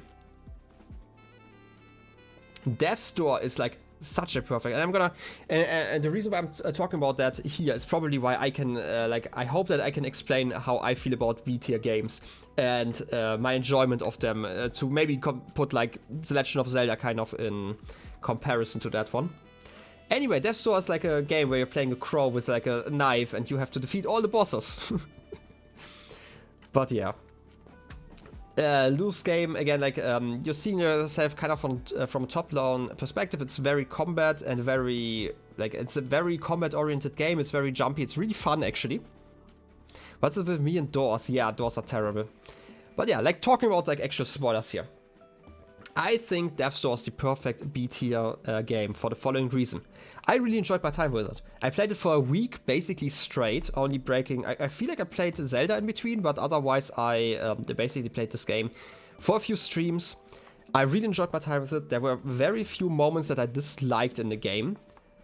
And once I was done, I put it down and I was done. Right? I was just done. I am done with that game. I have like a very little interest, unless there's like a interesting challenge run I could be doing. I might not ever touch it again, right? And I still enjoyed my time, right? The reason why I'm saying Union slander is because the Union kind of became like such a big thing. I kind of expected this to be an S tier game, but it really wasn't. It was just like a really solid game that I enjoyed my time with. The only times I disliked this game were like, I want to say there were like 2 moments, and both of them are actually related to the end game of that game. Basically, at one point there's like a, I'm gonna call it like a, it's not really a puzzle, it's like an indicator that tells you that you have to visit there at like another time. Basically, it shows you like a moon, and you have to go there when it's nighttime, basically. Which you can only do once you beat the game. The issue was, I probably spent like 2 or 3 hours on there, just trying to figure out like how that works, because you can see the other side, but the game doesn't tell you how to work it, and I really hate that in games, when games do that.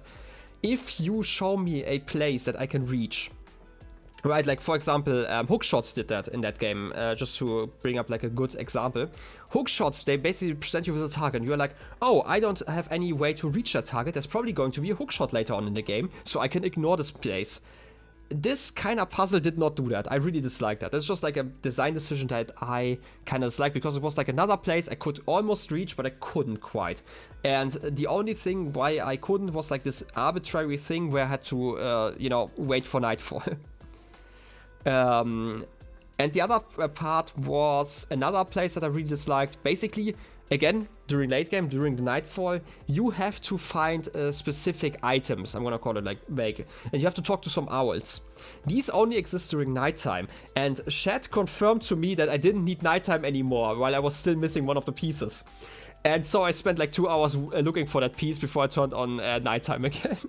No, but seriously, you can probably hear that those are like my 2 major complaints about the game. One is just like a stupid thing that happened because I wanted it to be lighter for like YouTube compression, right? Because obviously I'm always thinking like a little bit of content basically. And yeah, Chat lied. This was like probably the worst part about that game, and otherwise I just really enjoyed it. Like the combat was really fun. I like jumping around basically, right? You have like dodge rolls and you have like unlimited dodge rolls. Actually, there's like no stamina system in this game, which made it really fun. The bosses were interesting and challenging in their own right. The ability is also cool. I like that you could get the abilities and then ignore the boss and just continue with your game, and then face the bosses in any order that you wanted. And yeah. The story itself was fine, and I actually really like the setting, at least parts of it, which is why, it's like the only reason why I'm thinking about this game, because I stole parts of the setting from my Pathfinder campaign. Wait. You have a vague memory of me doing a challenge run? Yeah, I started that and never finished it, because it really wasn't that fun, actually. Wait. You just assume you have to go there beta, not gonna lie? Here's the thing. I would normally assume that as well, but the game, this is the only place the game does that. Right, and game language, I always like to talk about like game language, how games teach you things. Normally, if there's like a place you have to reach later on, like for example cracks in walls, where it's like, oh, I can probably do something with that. I just need the, I don't know, the hammer or like the bombs in this case to break open that wall. That is like a way that the game teaches you how it works. And there's even like a part where you are getting bombs that you could use against those walls to really show you, oh, this is probably an ability that you're getting later on. How's that different from other abilities you had to gain? Because it teaches you differently, right? It's just like a gap. There was like no indicator outside of like the moon symbol, which was, by the way, a unique... Okay, technically it wasn't unique. There were actually 2 places with that, but I just missed one of them. So I just don't like that in the game design. And again, I said this is like one of the worst things. This is like a minor minus point in a game that was otherwise really solid. I would have probably done it slightly differently. Right, I would have probably not shown the secret area. And maybe just shown the moon or something. And then I would have gone like, oh, maybe I need a moon amulet or something like that. Or like give me like 2 or 3 more of those areas. Right, like repetition teaches you stuff. You can't just have like a unique thing, in my opinion. For a, like, it sounds like really weird, but like such a unique mechanic just like in the open like that. But again, like, it's like one of those minor things. I would have preferred it slightly differently. And I just like to complain about things. And I think it's important to complain about things and actually learn from them, right? Like maybe somebody, unlikely, but somebody might watch this VOD like 100 years in the future and be like, maybe I should put like a spirit ghost bridge here. And then they hear me talk about it and then they go like, maybe I should indicate that a little bit better. But yeah, like to you was the same thing. Here's the great thing about experiencing art. Everyone experiences it differently, right? Like art is a conversation between the creator and the consumer, I'm gonna call it, or like the spectator. So that's surely going to happen. Yeah, it 100% is going to happen, trust me.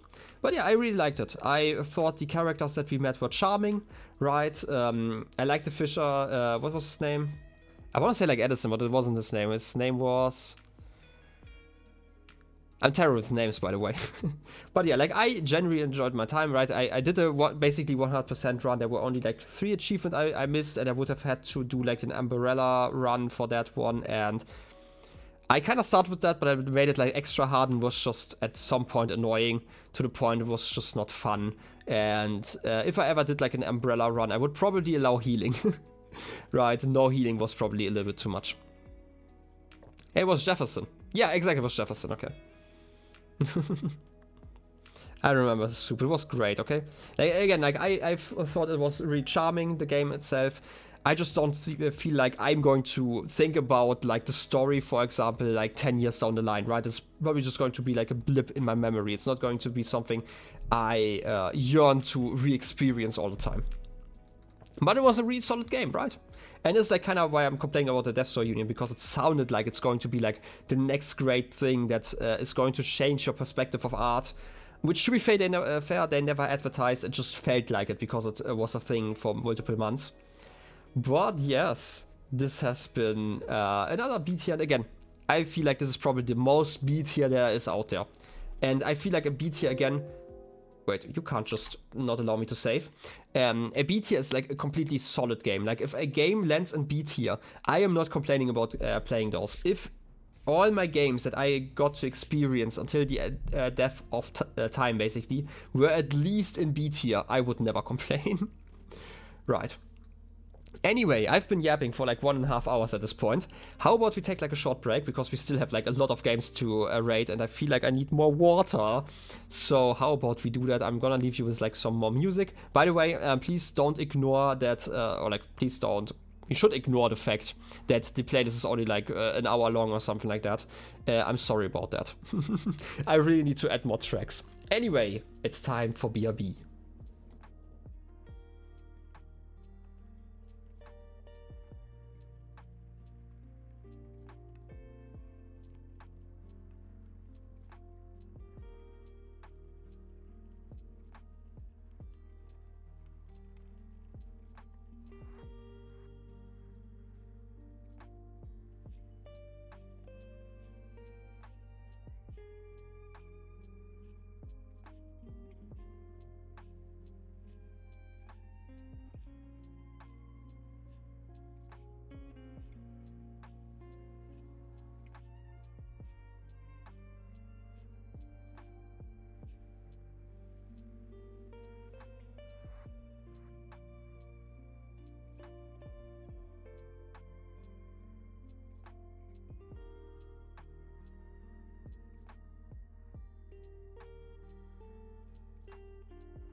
Wow, I can't believe this.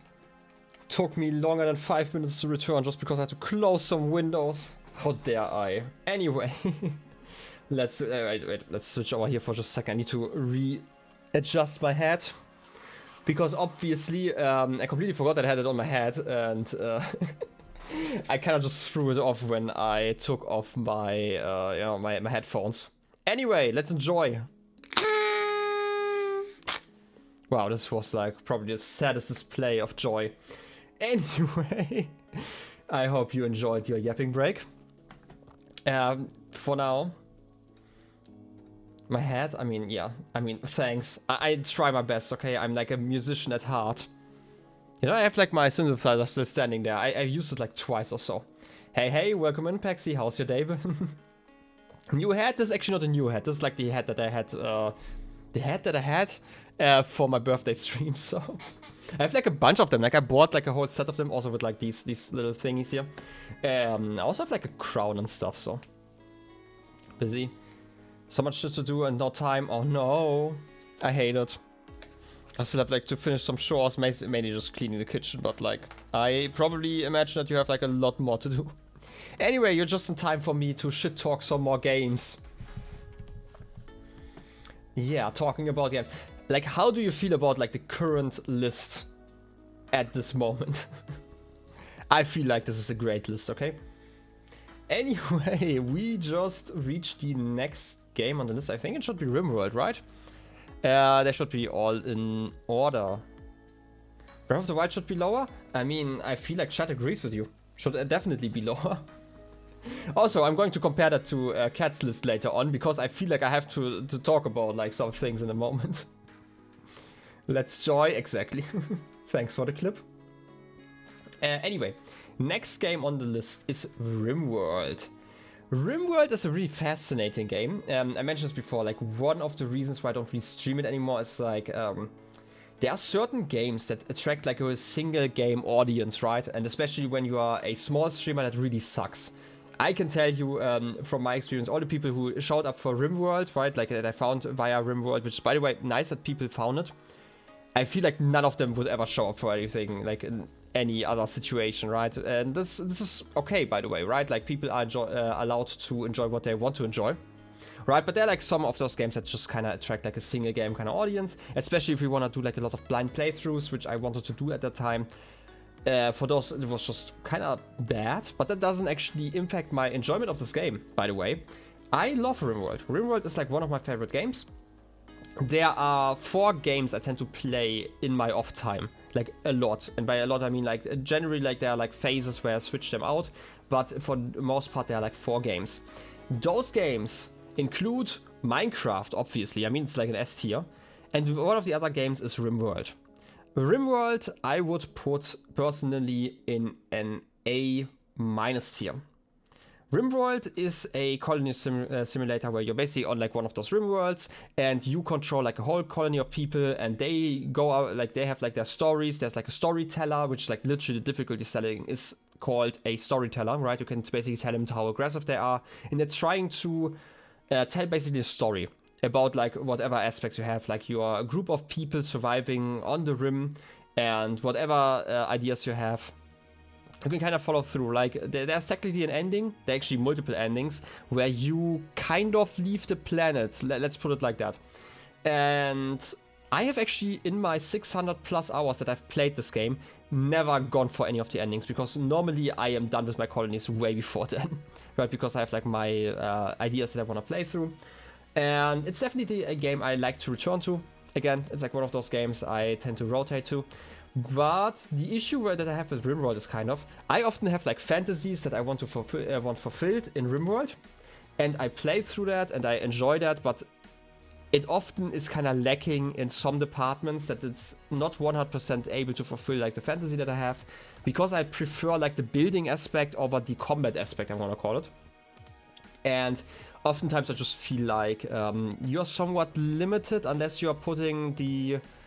I mean, first of all, you can just put the storyteller settings like way down, so it's like a really easy game. But at that point, why are you playing Rimworld and not something else, right? This is kind of how I feel about it. The game also has like some expansions, and I feel like the expansions are like some of the best game expansions out there. They are definitely worth the price they have, and they are like basically worth, like they basically cost as much as the game itself, but they also add as much basically, except for the first one. Like the first one was really small. And there used to be like this meme about the expansions basically spelling out the word Rimworld, because the first one was called Royalty, the second one was Ideology, and then they ruined it with Biotech for the M, and it was like Ripworld for the longest time, and now the newest expansion has been announced, and that one I am looking forward to so much, because it basically adds flyable ships where you can have like basically bases inside of that ship that you can build and fly around, and having like a mobile base. It's like one of those fantasies that I have in games that no game has ever been able to properly fulfill for me. So I'm really looking forward to that, which is going to happen in, I don't actually know. Like the drops, like the expansion drops, they tend to be like really quick after the announcement. They only like last week announced like the new update that is required to play this expansion, and then they updated to that update like 2 days later. I should have probably checked the calendar when exactly they are releasing the update. But I will probably not be playing that on stream. I kind of just enjoy playing this game while having like a YouTube series on the second monitor. But I definitely feel like this could be something I return to sometime in the future. Maybe if I have like a bigger audience where it's like a lot of fun, where you put like all of the your audience inside of the colony, where like everyone is like a character, which is always really fun. Obviously more fun if you're like more people in chat, right? There are like some Twitch integration mods that I've seen. But yeah. Are you still alive? I mean, I've never continued that playthrough, so yeah, you are literally the only person still alive on that playthrough. So yeah, you survived. Just as you should. But yeah, basically that was like the playthrough. I kind of stopped because the colony kind of ended, semi-ended. I could have probably restarted at that point, right? You can just build a new colony up. And it could have been fun, but I just was focused on like other games at this point. I would probably not return to that playthrough and would instead start a new one. But again, I feel like Rimworld could be a game that comes up again in the future. Chances are I'm just going to keep it as like a like off-time game. Only fun in a game. Wait. Yeah, true. Outliving everyone kind of sucks. I agree. Like in real life. Anyway, still putting it in an amazing tier, right? I like to return to it every once in a while. It doesn't quite fulfill my fantasy that I have with the game all the time, which is why it's like a minus tier. But I still love it, and I play it for many hours every year. And while I'm not playing it currently actively, there's going to be like another phase where I'm going to be absorbed into this game for like 2 or 3 weeks at a time. And gonna continue, right? Like have like my ideas, have like different ideologies that I want to test out, right? There are like just so many things that you can build in this game, as long as you have the creativity for it, basically. I should play Timberborn. Here's the thing. I've been playing Timberborn since its release. I say like since its release, as if I'm still playing it. I have like... Wait a second, I actually have to switch to another screen, because obviously you can see that screen currently. I can actually check. I feel like I have like 20-ish hours in Timberborn. We could do a Timberborn stream in the future. I lied, it's 16 hours. Right, I played it like when it first released, when they had like two... I don't know, do I have like more beavers now? At this time? You can't believe you play without streaming. I mean, Timberborn has been out for quite some time already. Right, like it released in, wait, 2018, I'm guessing? I feel like I was still working when it released. But yeah, like I like colony builders, which is why I played it for a bit. I kind of stopped playing it. It was interesting, but back then, I don't know how much they added to the game, but there wasn't actually that much to do. Right, you mainly just kept up with like the droughts, and once that's done, there were like some mechanisms you could play, but yeah. Yeah, I'm gonna build a time machine soon, don't worry. I'm just gonna pick up you, but like in the future. Once I learn about your address. People who don't want to dox themselves. Can't believe it. Anyway. This has been Rimworld. Again, Rimworld, I like that game. It's really interesting if you like that kind of thing, but because it kind of combines RTS and colony building. And it's so much fun, but I also just really like playing it like on the sides while just watching some YouTube videos and catching up on those. Yeah, LOL, I agree. The next game is actually one that has like a little bit more spoilers, so I'm gonna give like a rough description of that one.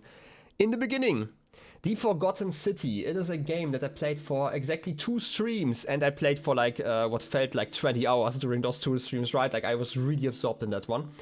It is a story, how much can I say without spoiling too much? It is basically the story about like solving the issue. There's like, okay, let me rephrase that. This game is about a city where there's like an absolute law where if you commit an amoral act, then everyone turns to gold. This is kind of the setup. And your goal is to stop everyone from doing that. Basically, it is a puzzle game that's like really interesting. It is, I'm going to go into spoilers here now after putting it into the tier where it belongs. Because it is clearly an A tier game. I have really thoroughly enjoyed this game. There's a reason, like I streamed this for 2 streams and basically no one was there because obviously it's like a spoiler heavy game. People who might want to play it themselves obviously don't show up, and it's also an awkward game to actually chat with people because obviously you're like so involved in that game. But still, I spent like 13-14 hours or however long that game was just absorbed in it, right? Like basically on my own, and it was so much fun. I really recommend it. But now I'm going to talk about spoilers, at least as much as I remember. So there are like some things that I really love about this game. Like for example, that you can talk about like with that one old guy in the cave about like just philosophy. And I don't remember there being much of a point to it, right? Outside of it just being really freaking interesting to actually have like a conversation like that with the character, right? I really appreciate that when games do that, where you just, how do you put it, like do something that has no mechanical benefit in a game where that is actually quite required. I really like the time loop.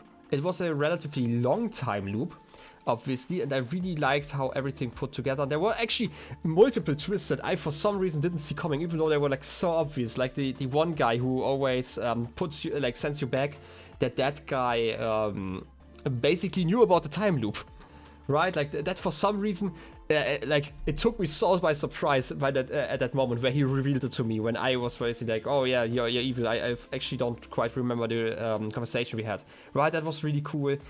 I thought the action sequence was interesting, right? Where you're getting like the bow, and to my understanding that's actually not required. So I at some point would be actually curious to see like at least a playthrough of it if I don't play it myself, to see if it's actually possible to play without like the action sequence. And there are like a lot of achievements that I'm just kind of curious about how you would do them. Like for example, there's an achievement for solving the entire game in the first loop, which I think is like fascinating how that is supposed to be done. Obviously, I don't remember everything about this game. This was like one of the earlier games I streamed back in September, I'm guessing. Must have been like September, October. So back then, like my audio quality also kind of sucked. This was like before I split like my audio streams, which is kind of sad because I would actually like to have this as like a YouTube series, like a proper one, like slightly edited. But like the video quality just isn't quite there. Right, and for some reason the birds were like way too loud. But I really liked how every single loop you still got to keep like some ideas, like you got to keep your inventory, which was kind of weird because if you got like the bow multiple times, then it was like really annoying to pick the right bow, for example, like things like those.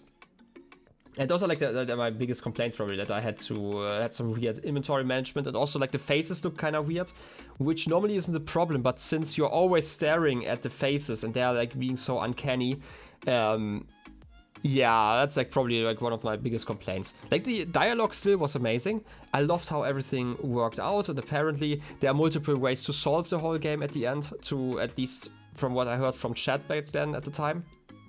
And I had like a very interesting way of solving things. Very, very action oriented, I'm gonna call it. But yeah, I thoroughly love this game. It is definitely one that I thoroughly recommend to anyone who's not played it yet, if you have like the chance to do so. Really interesting concepts. Again, like I do like talking about philosophies and just the way people are, I guess. Also, actually, I just remembered the one scene. I actually solved like one of the puzzles by accident because I pressed the wrong button and accidentally stole an item. I remember that. That was fun. But yeah, thoroughly enjoyed that game.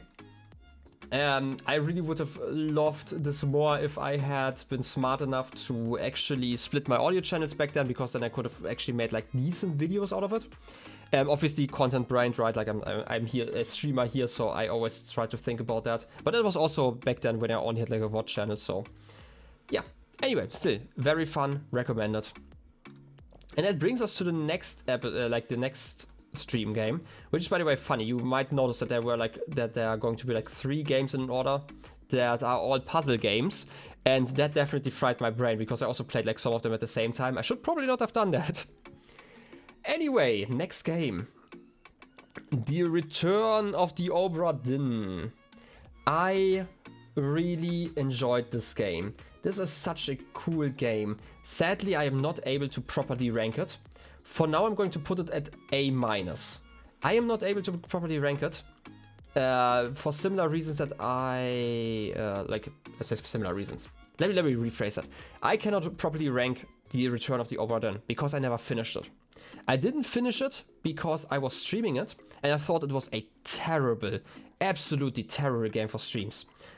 Similar to the Forgotten City, where basically you have like a lot of things to think about, but in this stream actually people were showing up, and I was always worried about like spoilers and trying to keep chat entertained and not just myself, which is why I at some point decided to stop streaming it, and I wanted to record it locally, and I never did.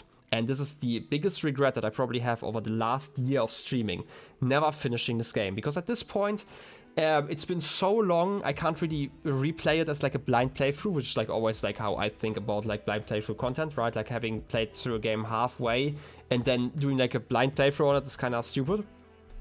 Also, my quality has vastly improved over like the over half of the year that it took for me to make like this stream after finishing, like stopping, like I want to say finishing Obra Dinn, but let's just say stopping to play Obra Dinn.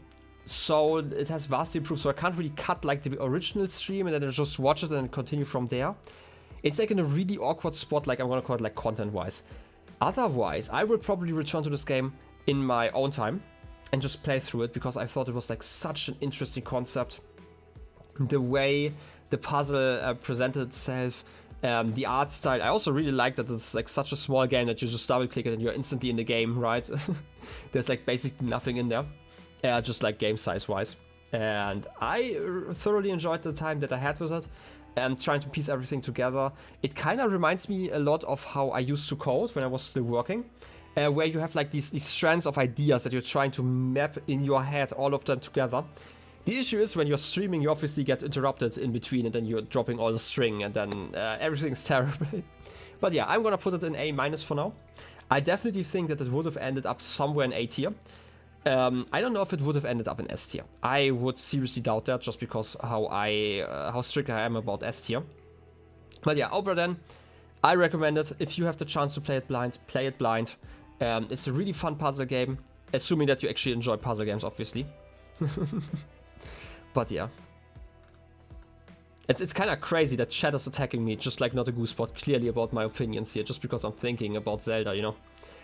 Anyway, that was it for Obra Dinn. Again, Obra Dinn probably would have ended somewhere here. In future years, I will probably have like more tiers, and I might be moving that one in another tier at some point. But it didn't really make sense to have like a special tier just for Obra Dinn. But yeah, this has been the return to Obra Dinn. So let's instead talk about Deponia. Deponia is another game that's like really near and dear to my heart. I never actually played it when it came out. It's like one of those point-and-click adventures by Daedalic. They made like really great games back in the day. Same with like Edna's Breakout and Harvey's New Eyes. And this series, you say it's an S tier easy. Here's the thing. I think the entirety of Deponia is an amazing story, but I only played like the first one currently. Right, like I have experienced it via Let's Play back in the day, and this is one of the games I still quote to this day. Right, I just think it's that amazing in parts, and let me first rank it. It is sadly not an S tier, it is just a B tier for me. And I feel kind of sad about it. And it's kind of just the issue that I have with like a lot of point-and-click adventure games. I love the story. Let's clarify this. I love the story. It definitely stuck with, it stuck with me for quite some time. There are scenes I still remember to this day, even though I only watched a playthrough of it once. But I'm still gonna put it in B for my general enjoyment. I enjoyed it, right? I played through it in like 2 streams. It's like a classic point-and-click adventure, which comes with the same territory. You don't want it anymore? Well, too bad. I might... this is actually, by the way, the complete journey. It's not the thumbnail for the first one. If I really re-experienced it, and it is that amazing that it was, from what I remember, like once I played through everything, I might actually change its rating, because I feel like Deponia cannot be, like at least the first one, cannot be judged without like seeing like the rest of the story, right? It's like, it's story told in 3 parts with like 4 parts. Obviously, there's a 4th part. But like at least the 3 parts in the beginning, I feel like you need to kind of combine them to properly rate the story. And I have to say, I don't remember basically anything about the second game, which is going to be interesting once I play it. I could see myself re-ranking this one in the future, but I cannot see myself ranking it at S tier. But it's just like how I view S tier. There are very, very few games that ever made it to S tier, and I don't think this is one of them. It has a very, very, I'm always calling it like German humor.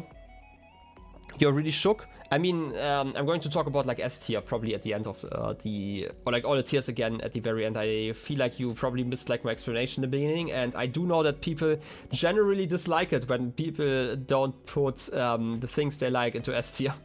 But I am just too critical for stuff like that. You remember the story of all the Deponia games so well? Here's the thing, I actually remember the story of the 3rd game very well, and I do remember some scenes of the 2nd one.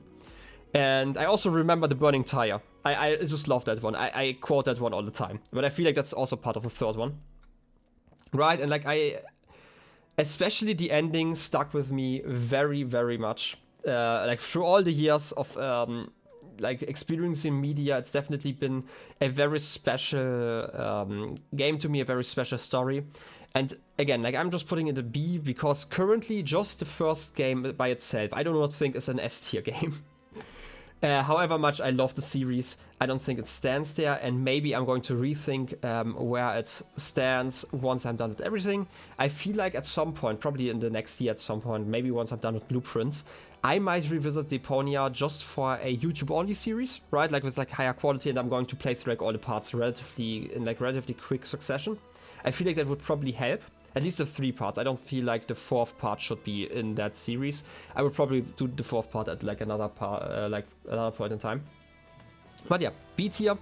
I quite enjoyed it. It has the issues that I have with like all point-and-click adventures, where you sometimes have to do like one arbitrary thing, or like seemingly arbitrary thing, and otherwise you are stuck and you do not get to play the game basically, right? Like for example, when you have to start a fire, but you can't start a fire anywhere, you have to start it by opening that one shelf. Right, and then you can do it, for example, and otherwise you're stuck there for an hour. And I feel like there were like 2 or 3 other moments that were like kind of similar to that. This is like a general issue that I have with like point-and-click adventures, especially while talking a lot while playing them. I just tend to miss like minor details. It happens. I feel like if I were to play them by myself without like any recording, without yapping, I feel like I would probably notice that a lot quicker. But it doesn't help the fact that it kind of exists, and it's going to be an issue that I'm going to have with like all of those games. Again, story is nice, but I don't think that the first part of a 3-part story can really be judged that highly by itself, right? Even though it definitely was like one of those games. Like I remember seeing the Let's Play for the first time of the first game, and then just waiting for the 2nd part to release. Because obviously there was like half a year between the games, I don't actually quite recall. And then obviously like a few years between the 3rd and the 4th installment. But yeah, Deponia is a solid B tier to me. Oh boy, next game, Titan Souls. My god, Titan Souls is an interesting game. Again, all of the games I'm playing here, or like I'm talking about here, are interesting. I got Titan Souls when it released back in like 2013-ish, maybe 2014, I don't quite recall, because it has like a really interesting concept. The concept is, you're this little guy with the 1 arrow and 1 bow, and you have to defeat titans. Really cool concept. This game comes into the grandiose D tier. It is the worst game that I've played in the last year. And I am sorry for Titan Souls. But Titan Souls, I actually started playing it because it's technically the prequel to Death's Door. Wait, you sent the word death emotes for all time's sake? Yeah, exactly. Here's the thing. I did not mind dying in that game. This game is a really hard game, I should probably mention, and now I'm going to go into spoilers. I died a lot in this game. This was never something that bothered me. What did bother me were like a lot of the design decisions. The idea behind this game is basically you go into a room and fight one Titan at a time. Right, you go in there, you fight them, and if they hit you once, you are dead. If you hit them once, they are dead. Really interesting concept in theory. All of the Titans have like a weak spot, and only a few Titans have like more complex fights. Like for example, there's like the demon plant that is, in my opinion, one of the best fights, where you basically have like two phases to the fight, where you actually have to solve a puzzle. And this is kind of the fantasy I thought I would be getting out of Titan Souls, where I'm solving a puzzle. The issue is, because you're dying in one hit, you do not really have a chance to experiment. And due to the fact that a singular hit ends the fight, a lot of the time I didn't feel like I solved a puzzle, I just got lucky and randomly hit an arrow. And the best example for that is the final fight. I fought against that for like 300 attempts or something like that. Thought there would be like something interesting, because it had like an arrow, like the final boss shoots is like a mirror of yourself and it tries to kill you as well. And I tried so many things against it. And then at the end, I just got lucky and I shot an arrow and it randomly shot the same direction the enemy was dodging into, so I hit them. And after 300 attempts, it was just over. Just like that. That was fun. That was the first thing you remembered. Yeah, it was like the demon plant, you know, the one with like multiple arms that you have to open, right? You have to pull back the arrow to open it, and then you have to shoot it again with like the whole of the poison clouds and stuff. I thought that was like a really cool fight. That was probably my highlight of the whole game. That was actually really cool. But here's the thing. I can deal with like a lot of the things, but this game was just designed in a way that really was frustrating, but not in a fun way, right? Like there are like rage games, for example, that we have like nowadays, where if you fail, you just have to replay areas. My example for that is also the final boss fight, which I had to fight like 300 times or so. You spawn in front of the boss fight, in front of stairs. If you roll towards the stairs, because it's like the fastest way of movement basically, to get up the stairs, you exactly hit the last pixel of the stairs, and you can't roll upstairs. Instead, you bonk back. And they exactly put that spawn point in a way where you had to walk back just a pixel to roll forward, to not bonk in those stairs. And it's such a stupid design decision. And it's like just one of them. A lot of them are just like, you have like a spawn point and you have to walk through like the entire world just to reach a boss fight again, right? There are a few decisions that I feel like if you change them, this could probably be a B tier. And like the biggest one is just like, put me closer to the boss that I'm fighting. Also, again, like give me more puzzle enemies, because most of the enemies weren't puzzle enemies. Every single time I went in there, because there were like one or two puzzle enemies in that game, that were like really interesting, and like all the other bosses were basically just, hey, you have to shoot them once at the right time, because otherwise it doesn't work. Give me more puzzle enemies. Seriously, they were interesting. They were fun. All of the rest of the puzzle, or like the enemies, not the puzzles, they just really sucked. They were over in one shot, and like half of the time I didn't even know what I did differently than the other times, right? There was like the snake I fought against, like the ice snake, I'm gonna call it, that had like the crystal that you had to shoot at the very end. I shot that one 100 times, and apparently I just missed the time frame, right? You have like one frame where you can hit it, and if you miss that, then it doesn't work. And I was just confused most of the time, because there's no indicator of it working or not. And this was kind of my issue with it. There are like so many... Okay, how do I put it? The ideas were great, the execution was just lacking. And I really don't know if they... Like, I bet they tested it and they had the brilliant idea to just troll the player all the time. But not in a fun way, right? Like, I like fun trolls. I do not enjoy it when games just are frustrating for no particular reason. This is how I want to put it. I originally said, hey, maybe I'm gonna go back and play this game again, like in the evening, just to see if I can beat like the rest of the bosses. But my god, did I hate my time with it. Like, I just finished it and was like, you know what, I'm gonna uninstall it, right? Like an hour after the stream, I just thought about it and was like, yeah, no, I'm not gonna touch this game again. Right, you would have to pay me to play this game again. Luckily, it's only 4 hours long, because otherwise I would probably not have finished it. right? It took me like around 4 hours. You can probably, if you're good at the game, you can probably finish it in like 30 minutes. And of those 30 minutes, 25 of them would be walking to like the bosses. Gonna be completely honest here. It's just like a lot of walking to bosses. And the only things that I liked about this otherwise were probably translating the language. And there's like this one character you meet. It's like the one only character you meet because you don't actually talk to anyone. There's like a Titan you can talk to. And they talk to you and then you murder them. Fun. Yeah, I feel like it has like ideas and you could definitely make something out of that world. But as it stands, not really that great of a game. Let's talk about like a game that's at least marginally better. Haven. Haven was recommended to me by Paxi. Paxi definitely likes this game, and I'm sorry for ranking it the way I am going to rank it. I actually have like some notes. Where exactly did I decide to put it? Oh, C tier. Oh, yeah. No, it's not that terrible. It's not D tier. Spoilers, we already have the worst game of the year. It is Titan Souls. Nothing is going to come to the same level as Titan Souls. Haven though. Haven is the story about this couple ending up on the planet Haven while they are like basically fleeing an oppressive system. And now spoilers to the story, or like gameplay and story. And to put it lightly, I'm gonna put this kind of short. I have like a lot of words that I left at the end of the supercard of this playthrough.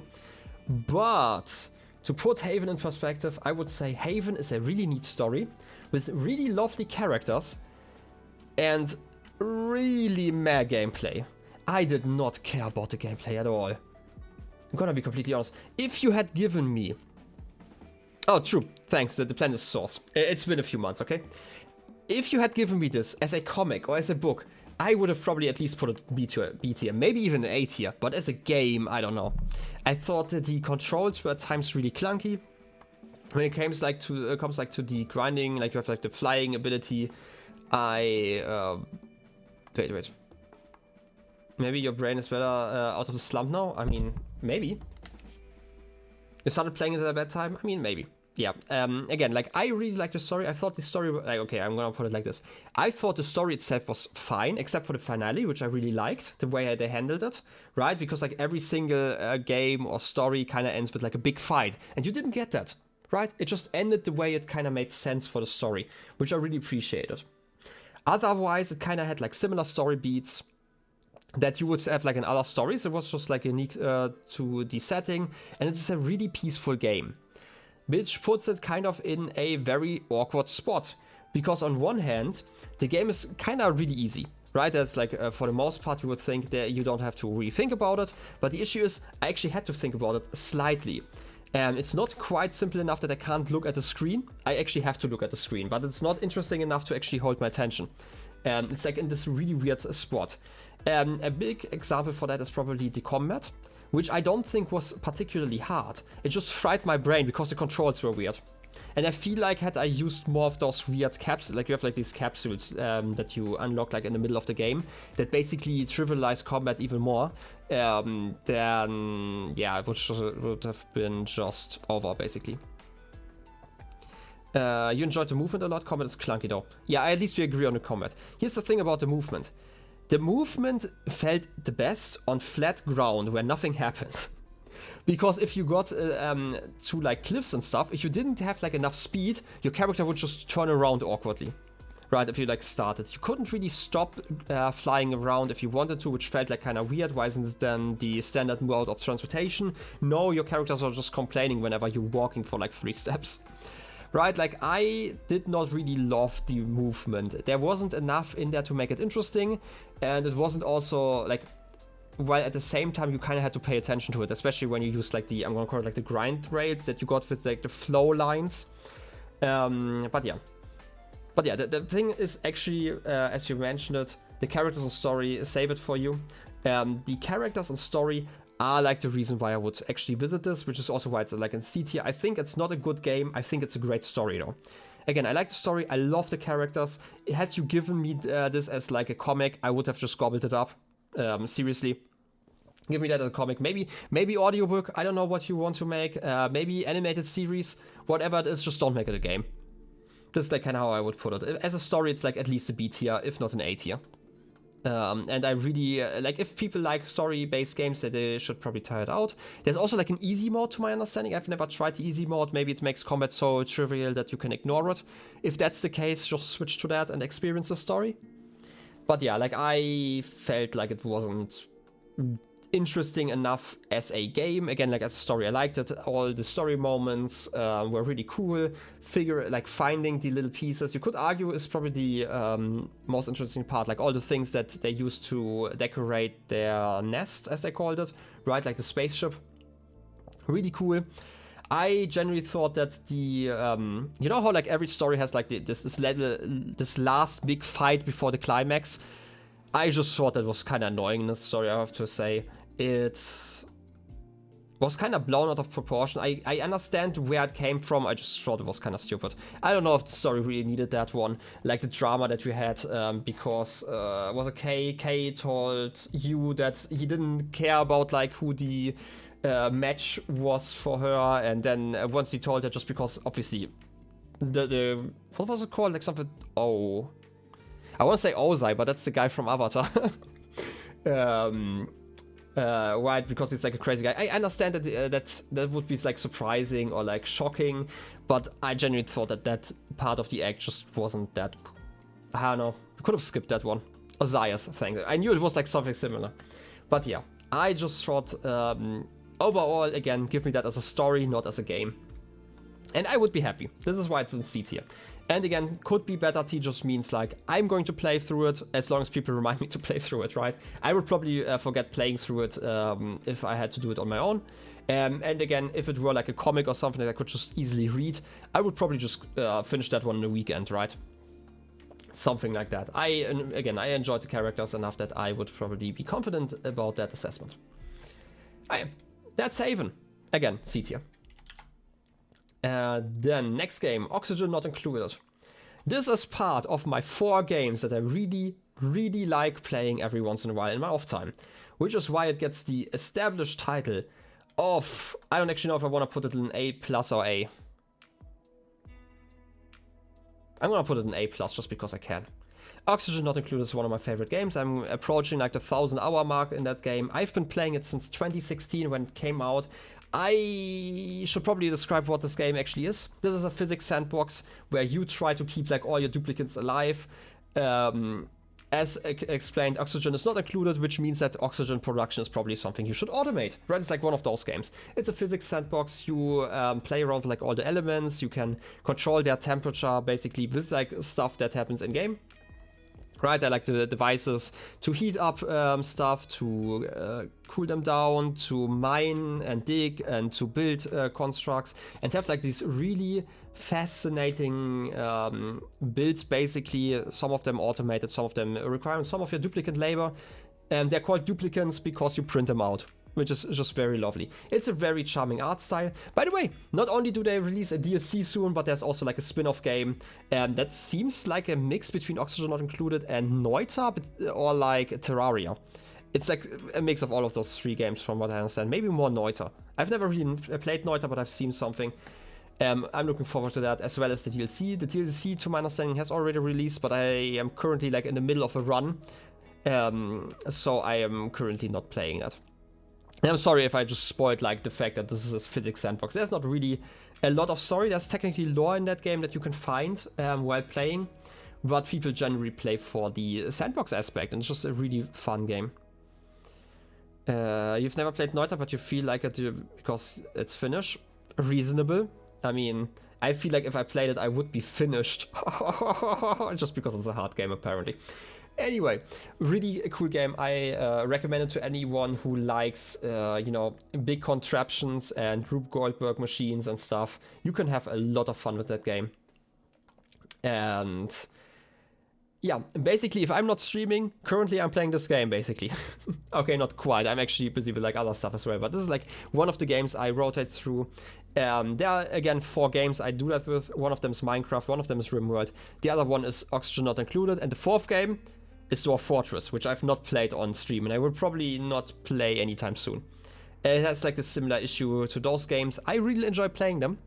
I feel like Oxygen Not Included is actually the most interesting on stream, just because I always have like a lot to yap about, at least in early to mid game, as opposed to something like Rimworld. Dwarf Fortress also has just like a lot of air that I would have to fill with like stuff that's like not that interesting. I prefer to just watch like videos while playing it, right? Anyway, love that game to bits. I'm going to put it in A+. It is an amazing game. And I've been playing it for years, for good reasons, right? I like automation. I like sandboxes. I like all that stuff. And also the art style is just really great. And I'm really looking forward to what Clay is doing in the future with that game. Oh boy, it's time for the big ones. Oxygen Not Included was fun. Now we're coming to Hollow Knight. Hollow Knight, a really fun Metroidvania. I'm going to talk about spoilers in a second here, so just a warning. A really fun game. I'm really happy that people kind of recommended it over time, and I also got convinced to playing it. This one is a look at all the buggy, features here. This one is a clear A+ game to me. It is amazing. I've been enjoying my time since the very beginning, piecing together the lore of that game, experiencing the gameplay, all the challenges it throws at me. It is just an all-around amazing game, very well polished, and I will probably come back to it very soon, even after finishing it. Another S tier in the wrong category? No, absolutely not an S tier. For the following reasons, the definition of the S tier. I'm going to talk about that in a moment later, why I don't think it's an S tier to me. But it's just because S tier works differently to all the other tiers. This is basically, right, like if you're talking about like grades, an A tier is like a game that gets like 96 to 100% of the grade. An A+ tier gets like 110% of the grade. An S tier, on the other hand, does not care about your grade. The S tier is an S tier because it was special to me in an artistic kind of sense, right? I'm going to say artistic sense, that sounds like really weird. But that, I mean, it is a game that changed my life, basically, right? Or it changed the perspective that I have on art. There are 3-ish games in this S tier, and one of them I've played on stream, which is Minecraft. And I do not see anytime soon that to be changing. Technically, there's like an S- tier I could put in. Maybe at the end of the playthrough of Deponia, I might put it in S-, but currently there's only S tier, and Hollow Knight sadly is not one of them. Hollow Knight has just been such an amazing experience. Again, I've loved every bit of it. It is like one of those games that feels so great to control that every single time I died in that game, I felt like it was my fault, except for a few times I died to bugs. And yes, this was an intentional pun. And there are actually actual, computer bugs in this game that I sometimes experience. I think on Minecraft artistic is funny to you because you really don't look at it that way. Here's the thing. This is like, again, like I agree, kind of. Right? It's like not a piece of art in that sense. And the reason why I'm saying it's a piece of art, it's because of the impact it has on my life, right?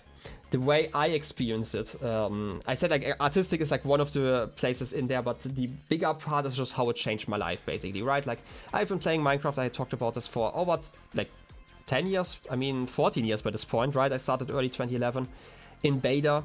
It was a way of life basically for me, right? It changed how I approach people online.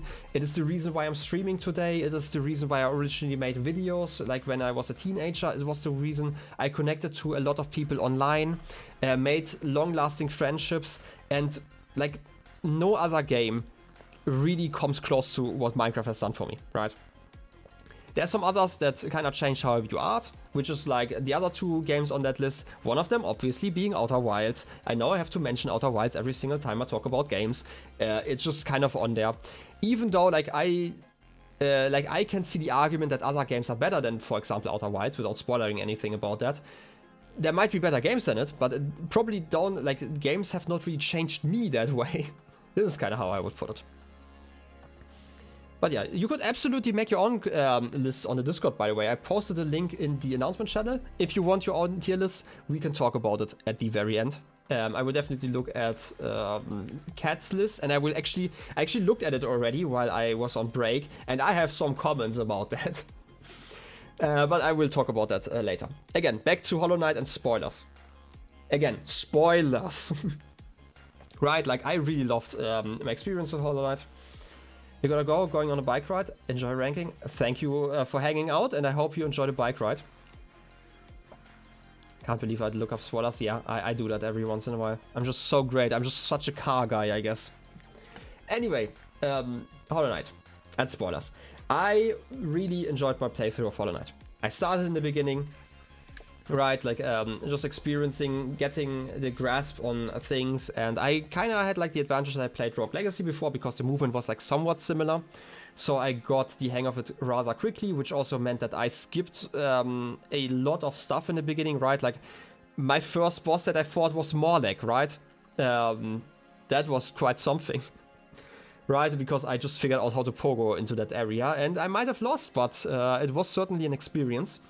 And exploring the world of Hollownest was really interesting. The areas were very varied. I loved the enemies for the most part. I mean, there are like 2 or 3 enemies I dislike, but for the most part, I really loved learning how they work, how to fight them. Getting upgrades, I always felt really satisfying. Especially because the game at many places like kind of taunts you and tells you, hey, there's going to be an upgrade later for this, right? Like Ismar's Tear or like the Shade Cloak, right? With like those black beams that you couldn't go through, or like all the gaps in the Spicy Soda. And it was just really great to go through it and get like the catharsis of like getting all the upgrades over time and experiencing the story. I have to say the story didn't really click for me, or like I shouldn't say it didn't click for me. I liked the story. I don't think it was the greatest story ever experienced, but it vastly got improved once I basically reached the end of it, because there was like this click basically, right, that happened. Once basically everything comes together, once you reach the birthplace, that just kind of connects everything, that explains a lot of things, like the whole, like I was always wondering whether we were an amnesiac, experiencing the world of Hollowness, or if our character knew more than us, and that kind of answered it, right? Things like those. And the connection with the void and how all of that work together. Again, I'm gonna have like at some point I'm going to talk about the lore, and I feel like it's going to be a long video because, you know, people want me to react to the Mossback video, so I have to. But I first have to finish like my own notes when it comes to the game. I really loved all of that, but it just did... Okay, I always say like it's a negative thing. It's, again, I love this game. I am going to continue playing this game for as long as it takes to beat Godhome, and then I'm going to revisit it probably a few weeks later, just to do like speedrun achievements, to see the stuff that I missed, stuff like that. I am looking forward to playing more of this game. I thought it was such a grand experience, just gameplay wise. The lore is amazing. Again, the story is also good, right? I don't think it's the best story I've ever experienced in gaming, but I did enjoy it thoroughly, as much as I could piece together, obviously. But it did not have that kind of staying power that I would have... Okay, staying power is also a wrong way to say it. It did not have the impact on my life that an S tier would have needed, right? This, like Hollow Knight, definitely is the game of the year for me. Actually, I can spoil that right now. We are going to see like some other games in A tier. But Hollow Knight is the game of the year for me. Because obviously something like Minecraft can't really be game of the year. It's been game of the year since 2011. It doesn't really work like that. Right, it is a very special game, like just from the game perspective.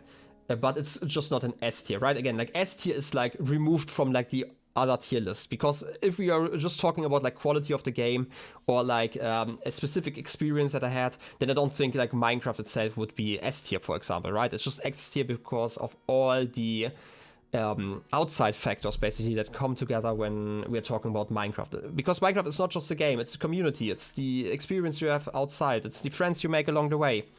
And every game obviously has that to a certain extent, but not on to the extent that Minecraft had, at least on my life, right? There are probably some people who have the same experience that I had with Minecraft, with Hollow Knight, but I didn't have that experience, so this is why it's just the top of the list for all non-S tiers. Anyway, Hollow Knight, again, really fun. Looking forward to doing more with that. I could see myself doing some challenge runs in the future. I kind of mentioned this in the beginning of stream. I'm gonna talk about this briefly here again. I will probably play the rest of Gotham, at least parts of it, just record them locally and then upload them as VODs.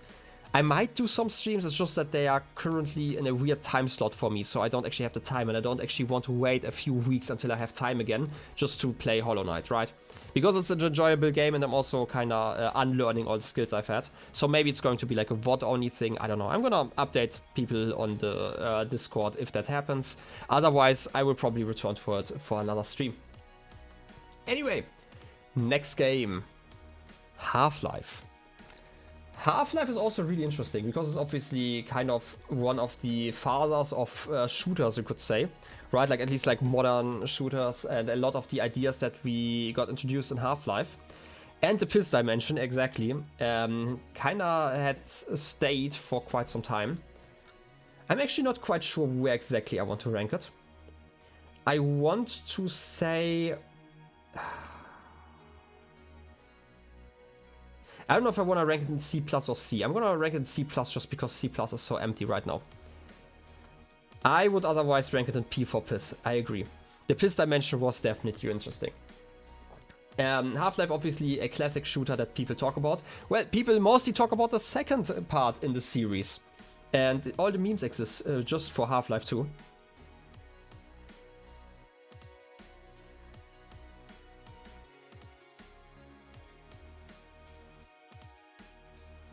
But since it's also like one of the forerunners when it comes to like modern shooters, it has some rough edges. And you were about to ask what it was called. Should be called Quarter Life. I mean, I feel like Half-Life 2 would be full life because it otherwise would be Half-Life squared, you know? Anyway, Half-Life 2, obviously, the Electric Boogaloo could be very interesting. I do know that a lot of people love that game. I never hear about the original Half-Life, outside of like that it's kind of like the forerunner of like a lot of modern shooters. And to put it bluntly, I feel like I should have not played it in hard mode. This is like the first thing, but this was actually not the reason why I had like issues enjoying it. I felt like hard mode was fine, except for like a few combat encounters where I really struggled for a bit longer, but I actually really like this puzzle solving aspect of it, because every single encounter that I couldn't solve was oftentimes not a skill issue with me just not being able to click like ahead, basically. I genuinely was able to do that. I just had to come up with like a better plan. And I love that actually about the game. So like the hard mode wasn't actually the issue. The issue is actually the level design. Actually, there are two issues that I would say that really are part of why I can't rank Half-Life higher. One of them is actually the level design. The levels are all linear ways that you have to basically follow, but you don't get like any quest marker or anything. And like normally I would complain about quest markers. The issue is that Half-Life at a lot of the time is like kind of a maze, and like in a bad way, because there's not really a lot of exploration. This is not like an open world game. Don't get me wrong, there are rooms that you can look into and get like more loot, for example, and that is nice to have, but every single time I was stuck because I couldn't find a room that I had to go into to continue. And I really feel like this game could have used like some better indication for those kinds of cases. There were just like a lot of encounters, and I was really unsure how to proceed in a lot of those cases. Also, partially because of the second part, and that is a lot of enemies or objects don't really react to you. And I feel like a good example is actually the final boss fight, where you're fighting like that weird floating baby guy, where you have to first, you have to damage it, but first you have to destroy the crystals. But those crystals, if you shoot them with like a rocket, any sort of rocket or like any sort of grenade or whatever you have, like a rocket launcher, always useful, does not have any effect. Like there are no splinters or anything that fall off. You feel like this is part of the environment. The only reason why you even consider shooting it is because it's orange, right? There needs to be like some sort of indication that what you're doing actually does something. And there were like multiple cases in the game where that happened, where I just wasn't sure that anything I did actually had any impact, but it was the right thing to do. But because it did not give me any response, basically, like the world didn't really respond to me properly, I was unsure of what to do. Same, by the way, also with like a lot of enemies. Like enemies sometimes react to you shooting them, sometimes they don't, and it makes the game kind of hard to read in a lot of cases. I hope that Half-Life 2 is going to improve on those points, because if it does, I can definitely see this rank a lot higher. Otherwise, if it weren't for those cases, I feel like this would be a solid B tier. I don't know if it would be like B- or just B. The story itself also had like some issues, and by that I mean it mostly just was like one of those stories that just continues to escalate. But I never really, I always felt like I was like close to the end. And you can like that, or you can not like that, but it was like kind of awkward in a lot of cases. There were like some regions where I just wasn't sure, like, am I starting the game, am I ending it? Right, you have like the whole complex you're running through, and like at the end of the complex you're feeling like, oh, this is like kind of the end, I'm going to like this weapon testing facility, and then you just finish like the first 10% of the game.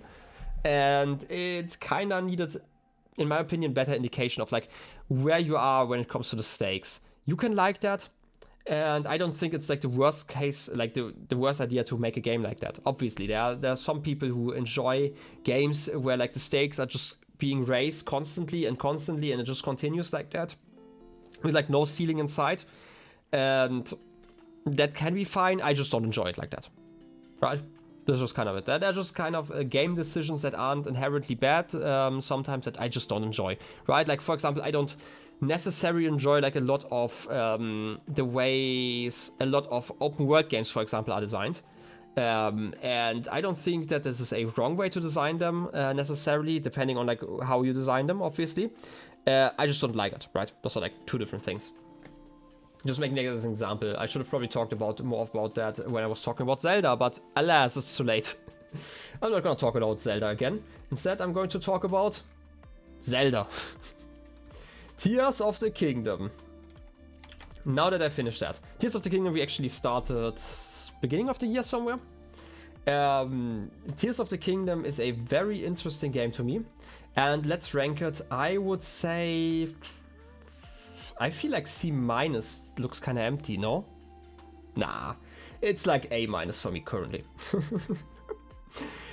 I had my complaints about like Breath of the Wild.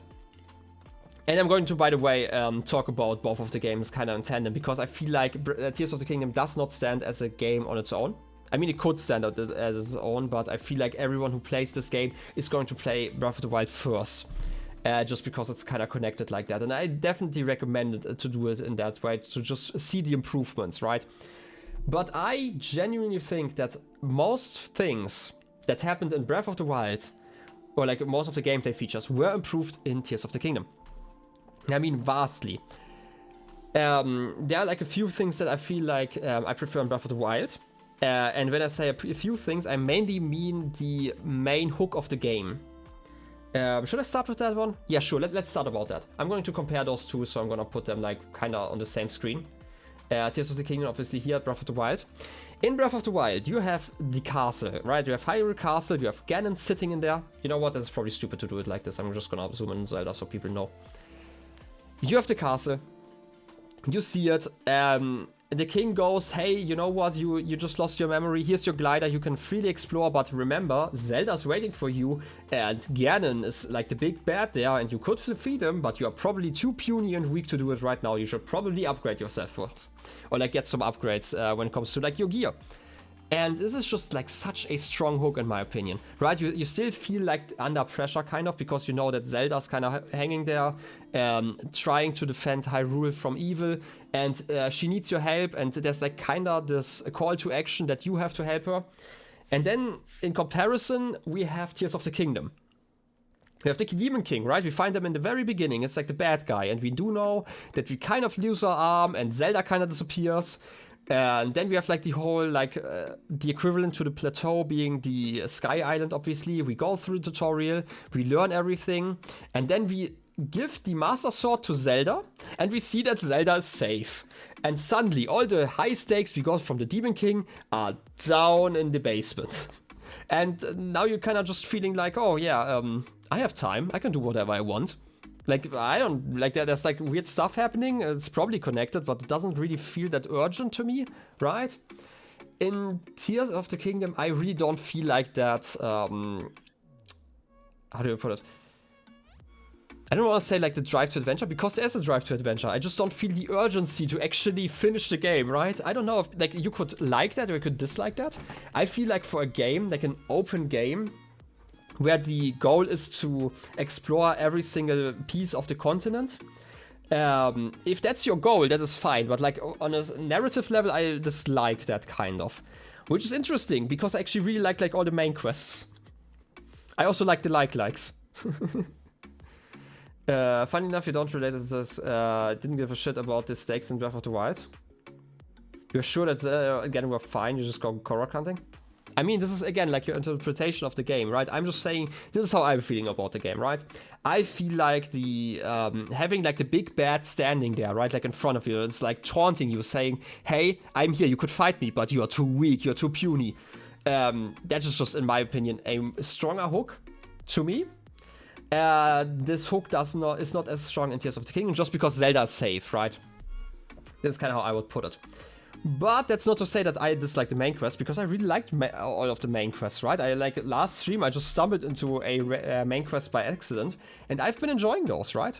But it's not just the main quest that I enjoy like the abilities a lot more, right? Like instead of the I have to say, I still kind of miss the bombs that we got in Breath of the Wild, but I feel like for the health of the game, it's probably a good choice to not have free bombs all the time. I feel like having them as a limited resource that you can instead farm everywhere is a lot more fun than using it as a module in your in Sheikah Slate. I was actually thinking about that for a second. You were also not doing main quests. You did play like 80 hours in the first 2 weeks. Yeah, that's a lot. I know that your body likes to retaliate whenever you do something like that. But yeah, I have to say, I'm currently ranking it in A-. I originally wanted to rank it in B+, but like the last few streams have been a lot of fun when it comes to Tears of the Kingdom. One of the reasons why I'm actually originally considered B+ was just because I had like a lot of burnout from like streaming when I started the game. Right, I streamed for a few times, and I basically took like a month off of streaming, basically, just because I overdid it while I had like the free time. And that obviously kind of negatively impacted my experience with the game. But like especially like the last few streams have been fun again now that I'm like well rested again, which is why I'm currently putting in an A-. If the game manages to stay that fun for the remainder of the game, right? Like everything like coming mid-game to like late game, and then like the final showdown, I could see myself bumping it up to A. I don't know if I would reach A+, but I could see that happening. But obviously I'm only like, I don't actually know how far I'm into the game. Like my guesstimate is still like 25% maybe. So I don't know. You much prefer the abilities in Tears of the Kingdom? Yeah, I absolutely do too. There are like a few things you didn't really care for them. Yeah, again, like there are a lot of things that I like to analyze in that game, and like I say like complain about. I don't really complain about like most of the things. Most of the things I just bring up because I feel like they're interesting for game design. I am still going to complain about the fact that you're jumping off an island, the camera swings around you, shows you all the places you can explore, just for then the game to not let you explore for the next half hour. Right? I just think that that's stupid. But that's like a me thing. I feel like on a writing perspective, when it comes to game language, it's kind of off. But again, it's like half an hour of a game that's like probably going to take me like 200 hours. So it's going to be like a small drop in the ocean that is the Tears of the Kingdom. I should probably stop with like the whole water references here. But hey, but yeah. Exactly, you would never do that. I have definitely not seen it on your rating. But yeah, I feel like it's a really fun game. I've been enjoying it so far. I feel like the scavenging fantasy that Breath of the Wild kind of started, where you have to get like bad gear and like defeat enemies, get better gear, and then make sure that you are getting even better gear by defeating even better enemies, and you know, so on and so forth, is a lot better in Tears of the Kingdom as well, just because you get like all those items. They're just thrown at you. Like every single fight, even if I'm fighting bokoblins, I am getting something useful out of that. It's not like in Breath of the Wild, where then I'm defeating a bokoblin with like 500 HP just to get like a stick, right? In this case, I would get like a stick and also a horn, which increases the damage of the stick by 17 or something like that, right? It's like useful. I can use that. I can use whatever weapon I want. I can upgrade them. I have to say, the contraptions, which was like one of the big selling points that I had heard about, right? Might be the weakest part about like the upgrade system, just because it has like a similar issue to the stasis upgrade in Breath of the Wild, where you kind of have to go out of your way in a lot of cases to use it, unless it was really intended, right? Like if it was intended, it feels fun, right? Like for example, building like a glider to transport something. Well, if it's intended to do that, then it feels fine, but otherwise I would have to go out of my way to use it. And I felt kind of the same way about that with like a lot of the abilities in Breath of the Wild. But I just feel like, I'm saying this is like the worst thing, but even that is fun. It's just that you kind of need shrines for it to be fun, right? Or like similar shrine-like challenges in which you can really solve puzzles using that ability. Because otherwise, it's just alright, right? It's like something you can do, but it's not something that really feels integrated into the game loop as much as like the other things, right? Like, I really enjoy climbing mountains, obviously, right? I like enjoy finding places I can use the ascent ability, for example. I always like using the reverse ability whenever I see an opportunity to use it. I just use it by, you know, it's just kind of in my head all the time. I don't use Amiibo. I still don't understand why the Amiibo has to be on that quick selection wheel. I think that's stupid. Same with like kind of the map, because we have like a button for the map, right? Why do we have that?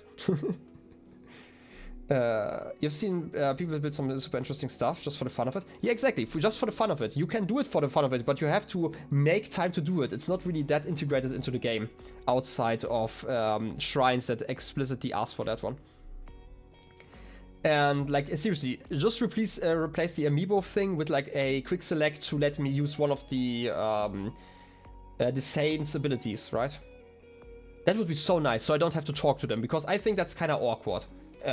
Just running to them to get like a shield or something sometimes is... I don't know, maybe I'm gonna get used to that. It's cool that you have the abilities. I really love, by the way, that you have like companions to fight with you, which would be really cool. But I feel like having a button where you could like instantly do that, get the abilities while your companions are outside anyway, so you don't have to talk to them, would be amazing. This is like one of the changes I would make. The other change is obviously changing the beginning, but otherwise I'm really happy about that game so far. And I really hope that it is going to continue that way into mid and late game, where I had like so many problems with Breath of the Wild, obviously. What else did I forget? Am I forgetting something? Wait, let me check my notes. I actually have like a script where I'm talking about stuff. No, we talked about that, like the better hook, but I feel like gameplay improvements are like a lot better. I also feel like the world is less empty.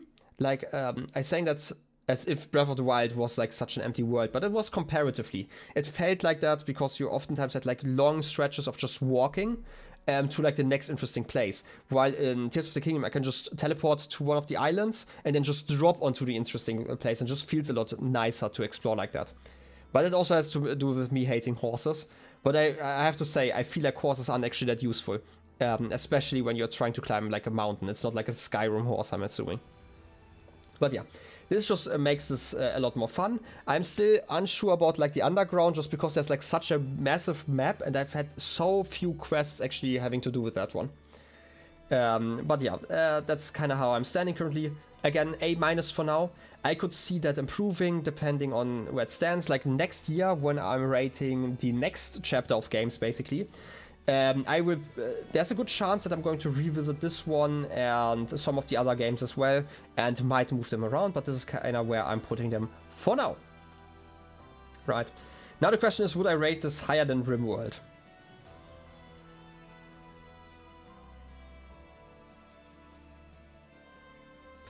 I feel like Rimworld with the DLC that's coming up might have actually got Zelda beat. But I don't know. We will see. We will see in the near future. Or like the distant future, I guess. Anyway, this was Tears of the Kingdom. Lovely game. Like, I definitely feel like if you enjoyed Breath of the Wild, I cannot see you not enjoying Tears of the Kingdom.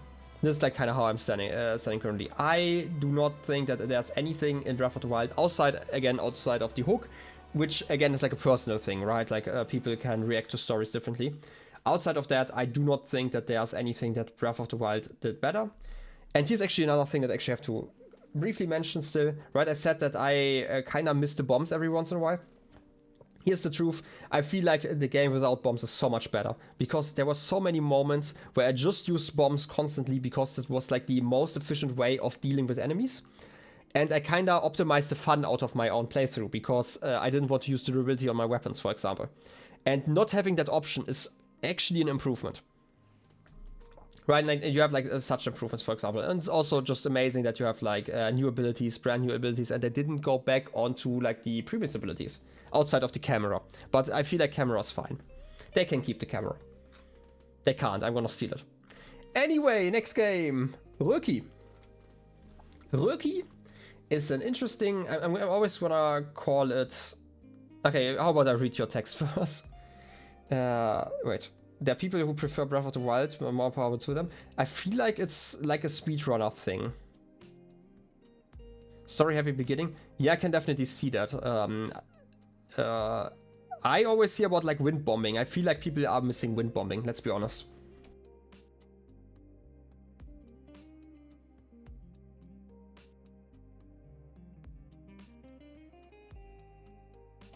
Anyway, Röki. Röki is kind of a point-and-click adventure. That's not quite a point-and-click adventure because you're actually moving your character around. Set in the Scandinavian countries and about like all the spirits there. About I am terrible with the names. The boy was called Lars and the girl was called Thinking. No, her name was not Thinking. I was gonna Tove, exactly. That's why I didn't remember that one, because Lars is actually a name that you would actually meet. But don't worry about it. That's okay. You get to backseat me here. Tove is not really a name you would hear in Germany, but Lars definitely is one. I am ranking this one into the puzzle tier. Like the point-and-click puzzle tier, Röki, next to Deponia. Let me move. I feel like I need to shrink some stuff. You know what, Death Store? You had your attention. I'm gonna shrink you down a bit. Smaller Death Store. Where are we? Röki, move you around. Röki. Anyway, spoiler time. I enjoyed Röki. It's an interesting story, right? Like, but it's kind of what I would have expected from a point-and-click adventure. I talked about this multiple times that I feel like this game would have been better with like point-and-click controls, because it was sometimes kind of awkward to interact with specific objects, and like the classic I'm just moving my mouse around movement form of controlling the character would have probably been better in a sense. But that's just like preference at that point. It wasn't actually that bad most of the time. The controls are a big weakness, you think as well? Yeah. I feel like that's probably the worst thing. Otherwise, the story was neat. But it's also, how do I put it? Also not massively special, right? This is like kind of where I'm putting like similar stories to like Deathster, Deponia currently. Just the first part of Deponia, obviously. Where I don't think that much of it is going to stick with me, right? It's like not an experience that I could not have gotten somewhere else, right? Except for like the setting, because the setting with the big guardians of the forest, I feel like I've not really seen similar things that often, right? Like there are other creatures of myth that come up a lot more often than the bear. Even though bears are cool, right? It had like some issues in my opinion. Like my biggest issue actually with the game is how slow it is at times, and by that I mostly mean like that weird cave where you have to defeat the spiders and you have to climb around all the time, and climbing is so gosh darn slow. Seriously, it's like 5 minutes a climb at that point, right? I feel like the spider's probably dying of starvation before you actually reach the end of that section, right? Because otherwise, and there are like other climbing sections that just take a lot of time, and it really didn't need to. Right, like a lot of point-and-click adventures, for example, have it where you're walking a lot, you can just double-click and you just skip through the animation, which obviously isn't really that doable when you're not running it as a proper point-and-click adventure. Yeah, I had like a lot of waiting.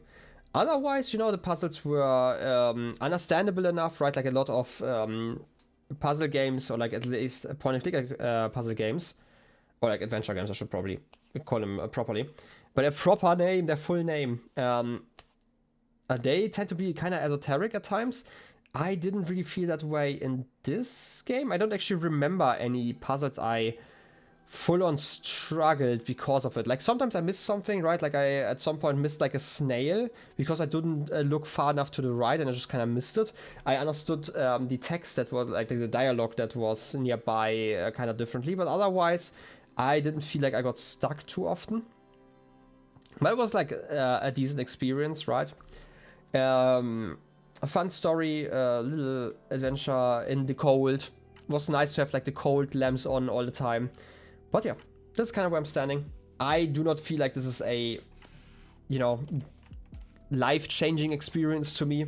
It was just a nice story, and it was over in just a few hours. Oh yeah. Next, we have R.E.P.O. I still don't really know what R.E.P.O stands for, but I absolutely understand that this is a C-tier game. R.E.P.O is interesting in my opinion because it's like one of those streamer games. Reprocessors apparently. But why are there dots in between? Like I understand, like I could see that being reprocessors and that would make sense, but like what's the acronym for? Why are there dots? Anyway. It's according to Ryan's chat. I mean, I'm gonna believe them. It's also not that important.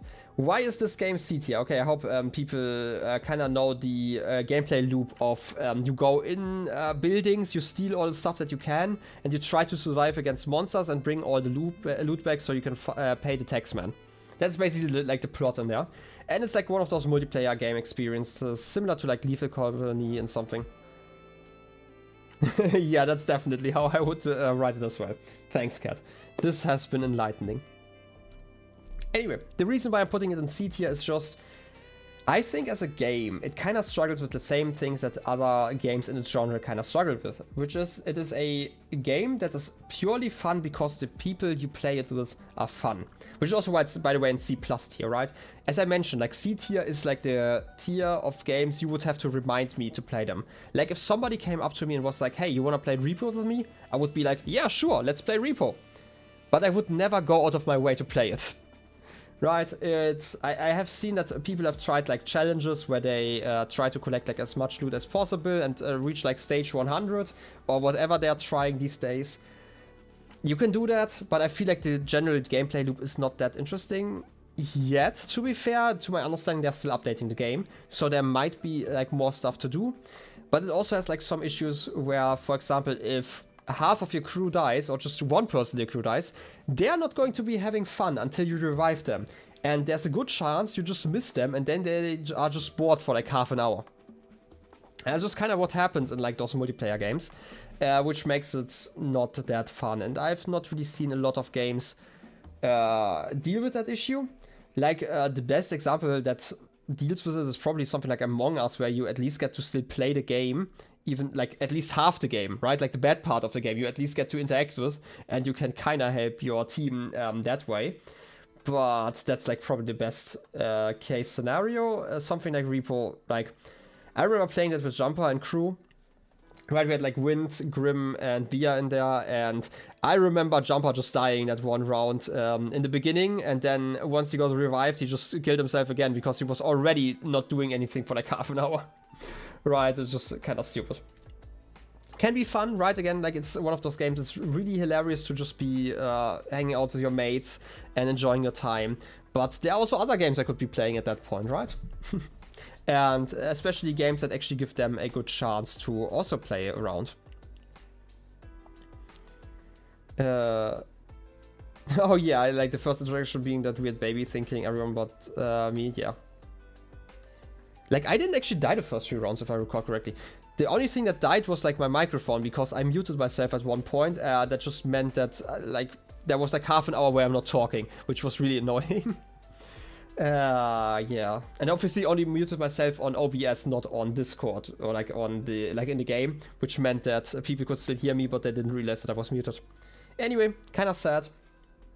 I feel like I could have made like a funny little video. R.E.P.O is also like kind of interesting because I like watching like those streamer games every once in a while. But for some reason, I really don't care about R.E.P.O. I don't know what it is. There's just not anything that really catches my attention, right? Like with like Lethal Company, it was like really interesting in the beginning because like the monsters were scary, and R.E.P.O just doesn't have like that scare factor. Maybe it's just because you're kind of accustomed to it because they're like games, like similar games that came before it. I feel like there are like a lot of interesting mechanics inside of that game that make it worth playing, but again, it's just like one of those games. If like somebody were to ask me to play that, whether it be on stream or off stream, I would probably say yes, but I don't think I would return to the game otherwise. Unless there's like a really massive update, then I might actually ask some people myself. But hey, I never ask people. So this is why it's in C+. And now we're talking about like the last 2 games. Both of them were originals just for YouTube, and I liked both of them. I'm going to do the same thing. I know that everyone watches my YouTube. I feel like the fewest people actually watch my YouTube. So I'm going to move this one into the position first. This one's an A- tier. Chants of Sennaar is about translating different different languages. You're going to skip these ones. I mean, you can always look at the rating at the end. But still appreciate your look. Chants of Sennaar is really interesting. I really like it. It's like right up my alley. It's about translating languages, and it just sounds like really cool as a puzzle idea. But now I'm going into like the heavier spoilers for that whole thing. Just a little bit. Obviously, I'm always talking about spoilers. But I thought Chants of Sennaar has like really interesting puzzles in my opinion because of the way it was connected to the main overarching puzzle of translating different languages in that tower that we are in, right? They're like the different people who can't communicate with each other, and your goal is basically to learn their languages, understand them, their problems, and use your knowledge that you've gained to reach the next area, and then even better, once you learn like multiple languages, you can start mending the relationship between the different people of the tower. And here's the thing that I actually dislike about this game. It has some really weird messaging, especially about like the second group of people, the warriors. And I talked about this like at the end of my playthrough, and I really couldn't put it into words, I feel like, because it kind of came out of nowhere that I reached the end. I should have probably made like a better script. And probably I will just be rambling this time around as well. And it's probably not going to be the best explanation of like why I am so bothered by the messaging. Basically, the general message of the game is like a positive one. It is about like how we can mend relationship between like the different peoples of the tower, and it just takes someone to communicate, to be willing to communicate basically. And those people aren't actually that different from each other, and they should all be sharing the world together basically. Everything they're seeing is similar. They have like the same interpretation. They just, or like not the same interpretation. They are seeing the same things. They're just interpreting them slightly differently. Right, like the biggest example is like once you finish, you see like God, like the symbol of God, and like it spins around, and like every group of people in there saw it differently, and this became like their highest, what do you call it? Missing the word. Their highest. I call it like their belief. There's a good word for that. I'm kind of just lacking right now. What was the word? Doesn't actually matter, right? Like you have the focusing just doesn't work for me. I can't remember that one word that I want to use here. What I mean by that is, for example, the devotees see it as God, right? They see that symbol as God, and then you see the warriors who have spun it around, and for them it's duty. And then you have like the scientists who see like transformation in that thing, and the bards who see, was it art or something like that, right? They all see the same like godlike entity, and everyone kind of interprets it differently, but they also all value the same things basically. It's really interesting in that sense. I just really hate the warriors, right? Not only do they attack you on sight, they basically have like the whole thing going where they hate outsiders, but only specific outsiders, right? They have like a word for like the bards and the scientists that we meet further up the tower, but they really hate the devotees. They even call them the impure. And they not only call them the impure, later on you have to get the warriors to help the scientists capture a monster. They do not have a word for monster. They have the word impure though. So you're literally, to translate, to help with the translation, to get the warriors to help the scientists, which by the way they are freely doing because they think the scientists are cool. You have to tell them, hey, there's like an impure there. You have to help them, like capture them, right? This is a monster. Right, so you actually have like this comparison between the monster, like the actual monster that got there because of a transformation that failed, and this group of people that just lives at the like after the foot of the tower. They are being compared here, and we can mend that relationship. And you kind of reach the solution that hey, the warriors, they really like music, right? And then the devotees just go, hey, we make music. And they are like, oh, why didn't you say so? I guess you aren't actually impure people. You are actually regular people. And like the message that basically they are kind of telling us about is, you know, whatever type of tribalism you have, whether you want to put racism or whatever ism there, I'm just going to call it tribalism to just keep it vague. And whatever form of tribalism you have is fine as long as you got the facts straight. Right, I really hate that as a message. I know it's not the real message that the developers intended for. When did I talk about kissing? I never talk about kissing. Because it doesn't work. No, but seriously, I don't think that this is the message that the developers were intending to go for. They were going for like a very positive message of, you know what, if somebody puts in the work, we could all be living happily together. Right? This is like kind of the statement of the game. But the way this was framed just kind of leaves a bad taste in my mouth, because like the warriors, they don't learn. They don't learn that maybe their form of tribalism was wrong. They just learned that the devotees are not part of the group of people that they should be hating on. And that is such a weird message in this game, because I liked all the rest about it, right? I like the puzzles. Even though I kind of have like the same issue that I have with point and click adventures, where basically sometimes you just get stuck and you just can't continue at all, no matter what you want to do, because you missed like one little click, one little interaction. And I got stuck because of that like 3 times during the game, and that probably wasted like 2 hours of my playthrough.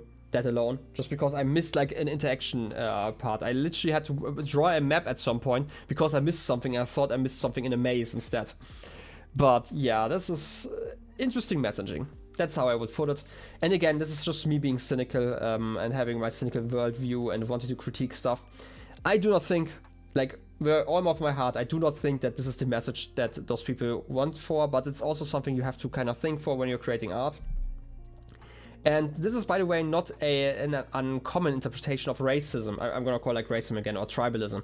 That people are just wrong about like their specifics about like whatever tribalism they have, right? When people say like, oh, those people are stupid, and then you can say, oh, you are actually not stupid, so like those people are wrong. Yeah, they are wrong, but they are already wrong before, like whether you're stupid or not, they are still wrong for like excluding you from their groups just based on like perceived attributes, right? I made the example here where the warriors really like music, and they luckily play music, but imagine if they didn't play music. Does that mean that they are now valued less? Should they be valued less? Just because they had like another way of like expressing themselves? Maybe they were like really big into poetry in their culture. Well, the warriors wouldn't care about them anymore, right? They're still the impure now. And this is like kind of why I'm so bothered by it. It is one of those weird messaging, like messages that art kind of holds. And sometimes you don't want to think about it, but sometimes you just have to. Again, I still recommend the game. It's just a short 10-hour game. I thought it was lovely otherwise. And just because I like to complain about stuff does not change anything.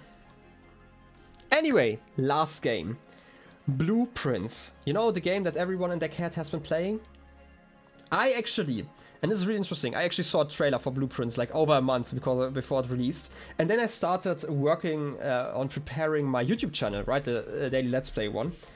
And then I started the channel basically, or like, by the time Blueprints released, because I forgot the date, I had already recorded like 6 episodes of Chants of Sennaar, and at that point I was like, okay, you know what, I'm gonna finish that first, and then I'm gonna play Blueprints. Which was awkward timing, because otherwise this would have definitely been like the first playthrough on my list. I am still very much in the playthrough, so I'm not really talking about like a lot of spoilers here. Okay, I'm going to talk about spoilers here, but obviously I could still be spoiled here. Anyway, I'm gonna put this in a solid A tier for now. Blueprints has a good chance of becoming an A+ tier, depending on how I continue. But for now, I'm going to put it in A tier. But first, short description. In Blueprints, you're playing the grandnephew of a baron who's recently died, and he put into his will that you have to explore this estate that you have gotten and figure out the secret of the so-called 46th room in that estate. And once you do that, you actually are the proud owner of said estate. Right? It's like part of the will. Basically, you're getting tested. And so it basically begins. And now the big spoilers happen, right? First of all, I think it's really interesting that this game combines roguelike or like randomness components, I'm gonna call it, with like a puzzle game. I think that's a really interesting combination of game genres that I did not expect would work that well as it does. I have been thoroughly enjoying my playthrough so far. This game, not only does it keep me on my toes constantly, it also has trolled me multiple times. There are like some interesting episodes that are going to be uploaded or like released in the coming days where the game just massively trolled me to an extent that I can't believe. Right, it just does that every once in a while, and it's such a cool game. I think the idea is cool. The puzzles are interesting, especially like the hidden puzzles, right? Like this game is basically, they're like really open puzzles, right? They're like the parlor tricks and stuff that I just enjoy doing because they're like logic puzzles, as well as the math one, for example. But they're like other smaller puzzles that are oftentimes contained within like 1 or 2 rooms. And figuring that out, like how to create like the estate, because that one randomly generates each time, or like you're actually allowed to create it while playing through it. You always get like a few options to create it, basically. And this is such an interesting mechanic to put everything together and having like the perfect drafting strategy for what you want to accomplish. It is so interesting how this all works together. The only issue I'm seeing currently is I feel like this is not going to work well in the late game. I feel like I'm probably like currently like in the early mid game, maybe in the middle of the game. Might actually be earlier. I don't know. I'm only like 15 hours in, and I wasted like 3 of those hours. So let's say I'm like 12 hours into the game. And it has again been very interesting, but I don't really see this scaling well into the late game. If it does, then this might actually be an A+ tier. I don't know if it's going to be S tier, right? Like it's like one of those games. I had for a long time considered putting this into A+ tier and having this contend with Hollow Knight for the game of the year, but I just can't do it. Like I have not seen enough of Blueprints to really have it be a contender to, you know, fight Hollow Knight here at the peak.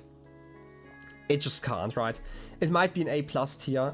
I am really sitting on hot coals. I just want to go back and record more of this game. This is like kind of where I'm currently sitting. I love it. I love piecing together the lore. Almost. It's not over yet. Just a few spoilers. But yes, I thoroughly enjoy recording this. It was a great decision to play this on YouTube only, even though I can see this being a stream series for later, right? Like at some point I might be far enough into the game. To my understanding how it works, like to my understanding there's probably a post game, I'm gonna call it, which I might do on stream. I don't know yet. I will be seeing it, and I really hope that the game holds up, because if it does, then it might actually be Game of the Year for 2025 and 2026. Anyway, this has been my list.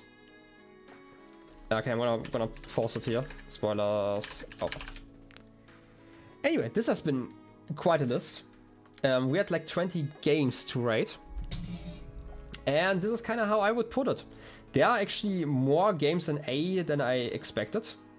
Originally, I actually started like with the plus and minus tier because I expected every game to land in B tier, but I actually had like a lot of A tier games. I was really surprised this year. Normally, like I am a very critical person, you know me, I am very German, as you might say. I like to put like rank games lower than some other people would, because I like to focus on like minute details, as some might call them. But I feel like saying that B tier is like the thing that I want to see is probably reasonable. Anyway, this is my list. I will probably, you know, polish this slightly, put it in tier maker, and then post it on the Discord. But before we finish, I feel like we could probably look at Cat's tier list, you know? I want to complain about stuff. How do I do this best? I can copy the image. And how about we start a new file? Create from clipboard? Create. Swap. This is another tier maker. I am going to complain about Cat's tier list here. Can't believe this. D tier, just because you almost died while watching this? Can't believe this. I feel like Pexi would be disappointed. But yeah, very interesting list. But if we compare those, by the way, you also ranked... Deponia has it out for you. Exactly. Now imagine if I played even more of it. Deponia tried to murder me. The whole story. Anyway, like, just to compare it, right? You put Breath of the Wild and Death's Door in the same tier. Death's Door, Breath of the Wild, same tier. Hollow Knight and Zelda in the same tier. I also put Hollow Knight and Tears of the Kingdom in the same tier. Obviously, there's like slightly a bit of a difference just because I like to have like pluses and minuses. But again, Zelda might actually rank up like at least half a tier. The only difference is that I have an S tier, which is super special awesome just for very special games that I hardly can rank in any other tier. Right? I feel like it's actually more similar than you make it out to be. The only difference is obviously Minecraft. Like, again, like Minecraft is special to me due to other reasons, but if I were to rank it as a game, actually, like a proper game, it would probably end up like in C or maybe D tier, right? Because, as I always talk about it, Minecraft is not a good game, like when we're talking about the game aspect, which is also why I completely understand why people would rank it lower than S tier or like even in B tier, right? Which, to my understanding, is probably a game you enjoyed, but you don't care that much about. Right? Like, to me, like, I've spent 16-hour days when I was a teen on Minecraft, and obviously you kinda did not have that experience, so I can completely understand why it's not an S tier for you. And I also know that you tend to play more when like people are online on the server, right? While I just play whenever, right? To be fair, I'm not currently playing because I don't have the time. I am too busy doing productive stuff like watching Doctor Who. Yeah, you like all the games and you hold a grudge against Deponia. Yeah, you see, that's like completely how I would put it. The only difference is like obviously the things that you put here in B might be like a B minus, right? Like on my scale, and an S tier would be like an A plus. And then like the scale is actually quite similar, right? Wait, you did play alone too, yeah, but you do need the community aspect. Yeah, the community aspect makes it a lot better. I have to say, that's like a really funny thing. There were phases in my life where I played like a lot of Minecraft on servers without interacting with anyone on the server. Like, I would only like chat every once in a while, but I didn't have like a shared base, right? There are like these public servers you could play on. I think it was even a German server, if I recall correctly, that I used to visit every once. They had like a big Feed the Beast community where I used to play on. Funnily enough, a random player on there recognized me because obviously back then I did like YouTube videos. I just thought it was like really crazy that happened because I never had like that many subscribers. So having someone who recognized me, even though like my Minecraft in-game name is different from my channel name, was really interesting. You need a knit and half for quality of life. Yeah, reasonable. I mean, you just don't have to here. There are actually a lot of ways to get around that, right? You can just, I don't know, enslave villagers and get like all the food you need. But yeah, I can absolutely see that list existing like that. And again, like I feel like ranking Breath of the Wild and Death's Door similar. I completely can see that. I feel like Death's Door is the more consistent experience, while Breath of the Wild has like more like higher highs and lower lows is probably how I would put it. I don't know if I would put them in this order, but again, I've not played through Tears of the Kingdom. And obviously Tears of the Kingdom has like the whole thing where it's like an open world game, and I have like my complaints about like design in general, right? It's like not a wrong design, it's just like a design that I'm not the biggest fan of. But Tears of the Kingdom has so far proven me that it can still be fun. That's how I would put it, right? On the other hand, like Breath of the Wild kind of struggled with that a little bit more. Anyway, I hope you enjoyed me yapping for 3 freaking hours in the just chatting category. I am never going to do that until next year. But yeah, it has been fun. I hope you enjoyed. I am probably going to hop off of stream soon here. The only issue obviously be like I said, I can't even talk anymore. It's been 3 hours. I'm sorry. I kind of still have to finish some chores. I have to clean the kitchen. I want to do that before it gets too late. And so I'm going to huff here in a second. You didn't play anything else for like 6 months since Tears of the Kingdom released. 80 hours in the first 2 weeks, which definitely is like a lot for you, yeah. I feel like it's earned. Like, here's the thing. If you had an experience like that, or like if I had like that same experience that you had, there's a non-zero chance that I would put it in S tier. It's still not at 100%, yeah, SMH your head. Here's the thing. I actually, you know the streamer Point Crow?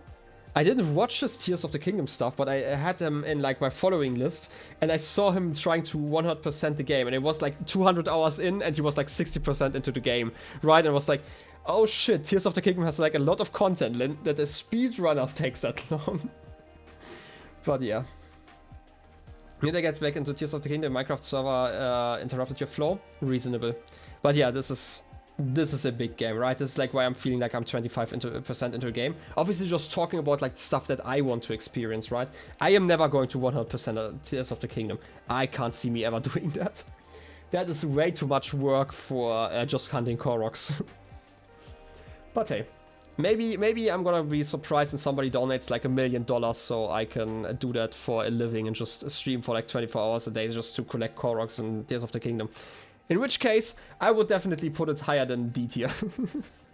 Anyway, I appreciate you guys hanging out. Again, I have like stuff to do. I'm going to post this tier list later on. If you still want to use your tier list, you do that tomorrow for sure, Sure, let's do that. Yeah, gotta get that review up somehow. Exactly. Anyway, I'm going to post like my tier list here. If you want to still do your tier list, I'm gonna post this one in the Discord again. Like we have like the link. Could be fun. It's just like a short list how you would rank those games, depending on like however you want to rank them, right? Like I have my explanations for like my tiers. You might have like completely different ones, right? Like you might actually just sort them alphabetically. I know some people who do. Anyway, again, I'm gonna switch over here. Thank you all for hanging out. Next time we do this, I'm going to get like a longer playlist because I feel like we've listened to every single song here 3 times at least. I feel like my playlist is like 40 minutes long or something like that. It's really not that long. I never need it because normally I only have like 5-minute breaks, you know? Anyway, I appreciate you all hanging out. I'll be heading out now. I hope you have a wonderful rest of your day, and I hope we will see each other in the 2nd year of streaming and YouTube, maybe. So, DTF stands for try to fulfill one of my worst fears by killing me with fire. Yeah, I would make a comment about the game here, but I feel like that's a spoiler. So anyway, I hope that doesn't happen the next time I'm playing that game. Again, I appreciate all you guys hanging out, for lurking and for chatting. I'll be seeing you next time in the 2nd year of streaming and stuff. Technically, we are already in the 2nd year because I technically started 1 year and 10 days ago. But who counts? You know, nobody would ever count those days. You just avoid stream just in case. Well, that is completely reasonable. Anyway, thank you for hanging out one last time. I will be seeing you. Have a good one and bye-bye.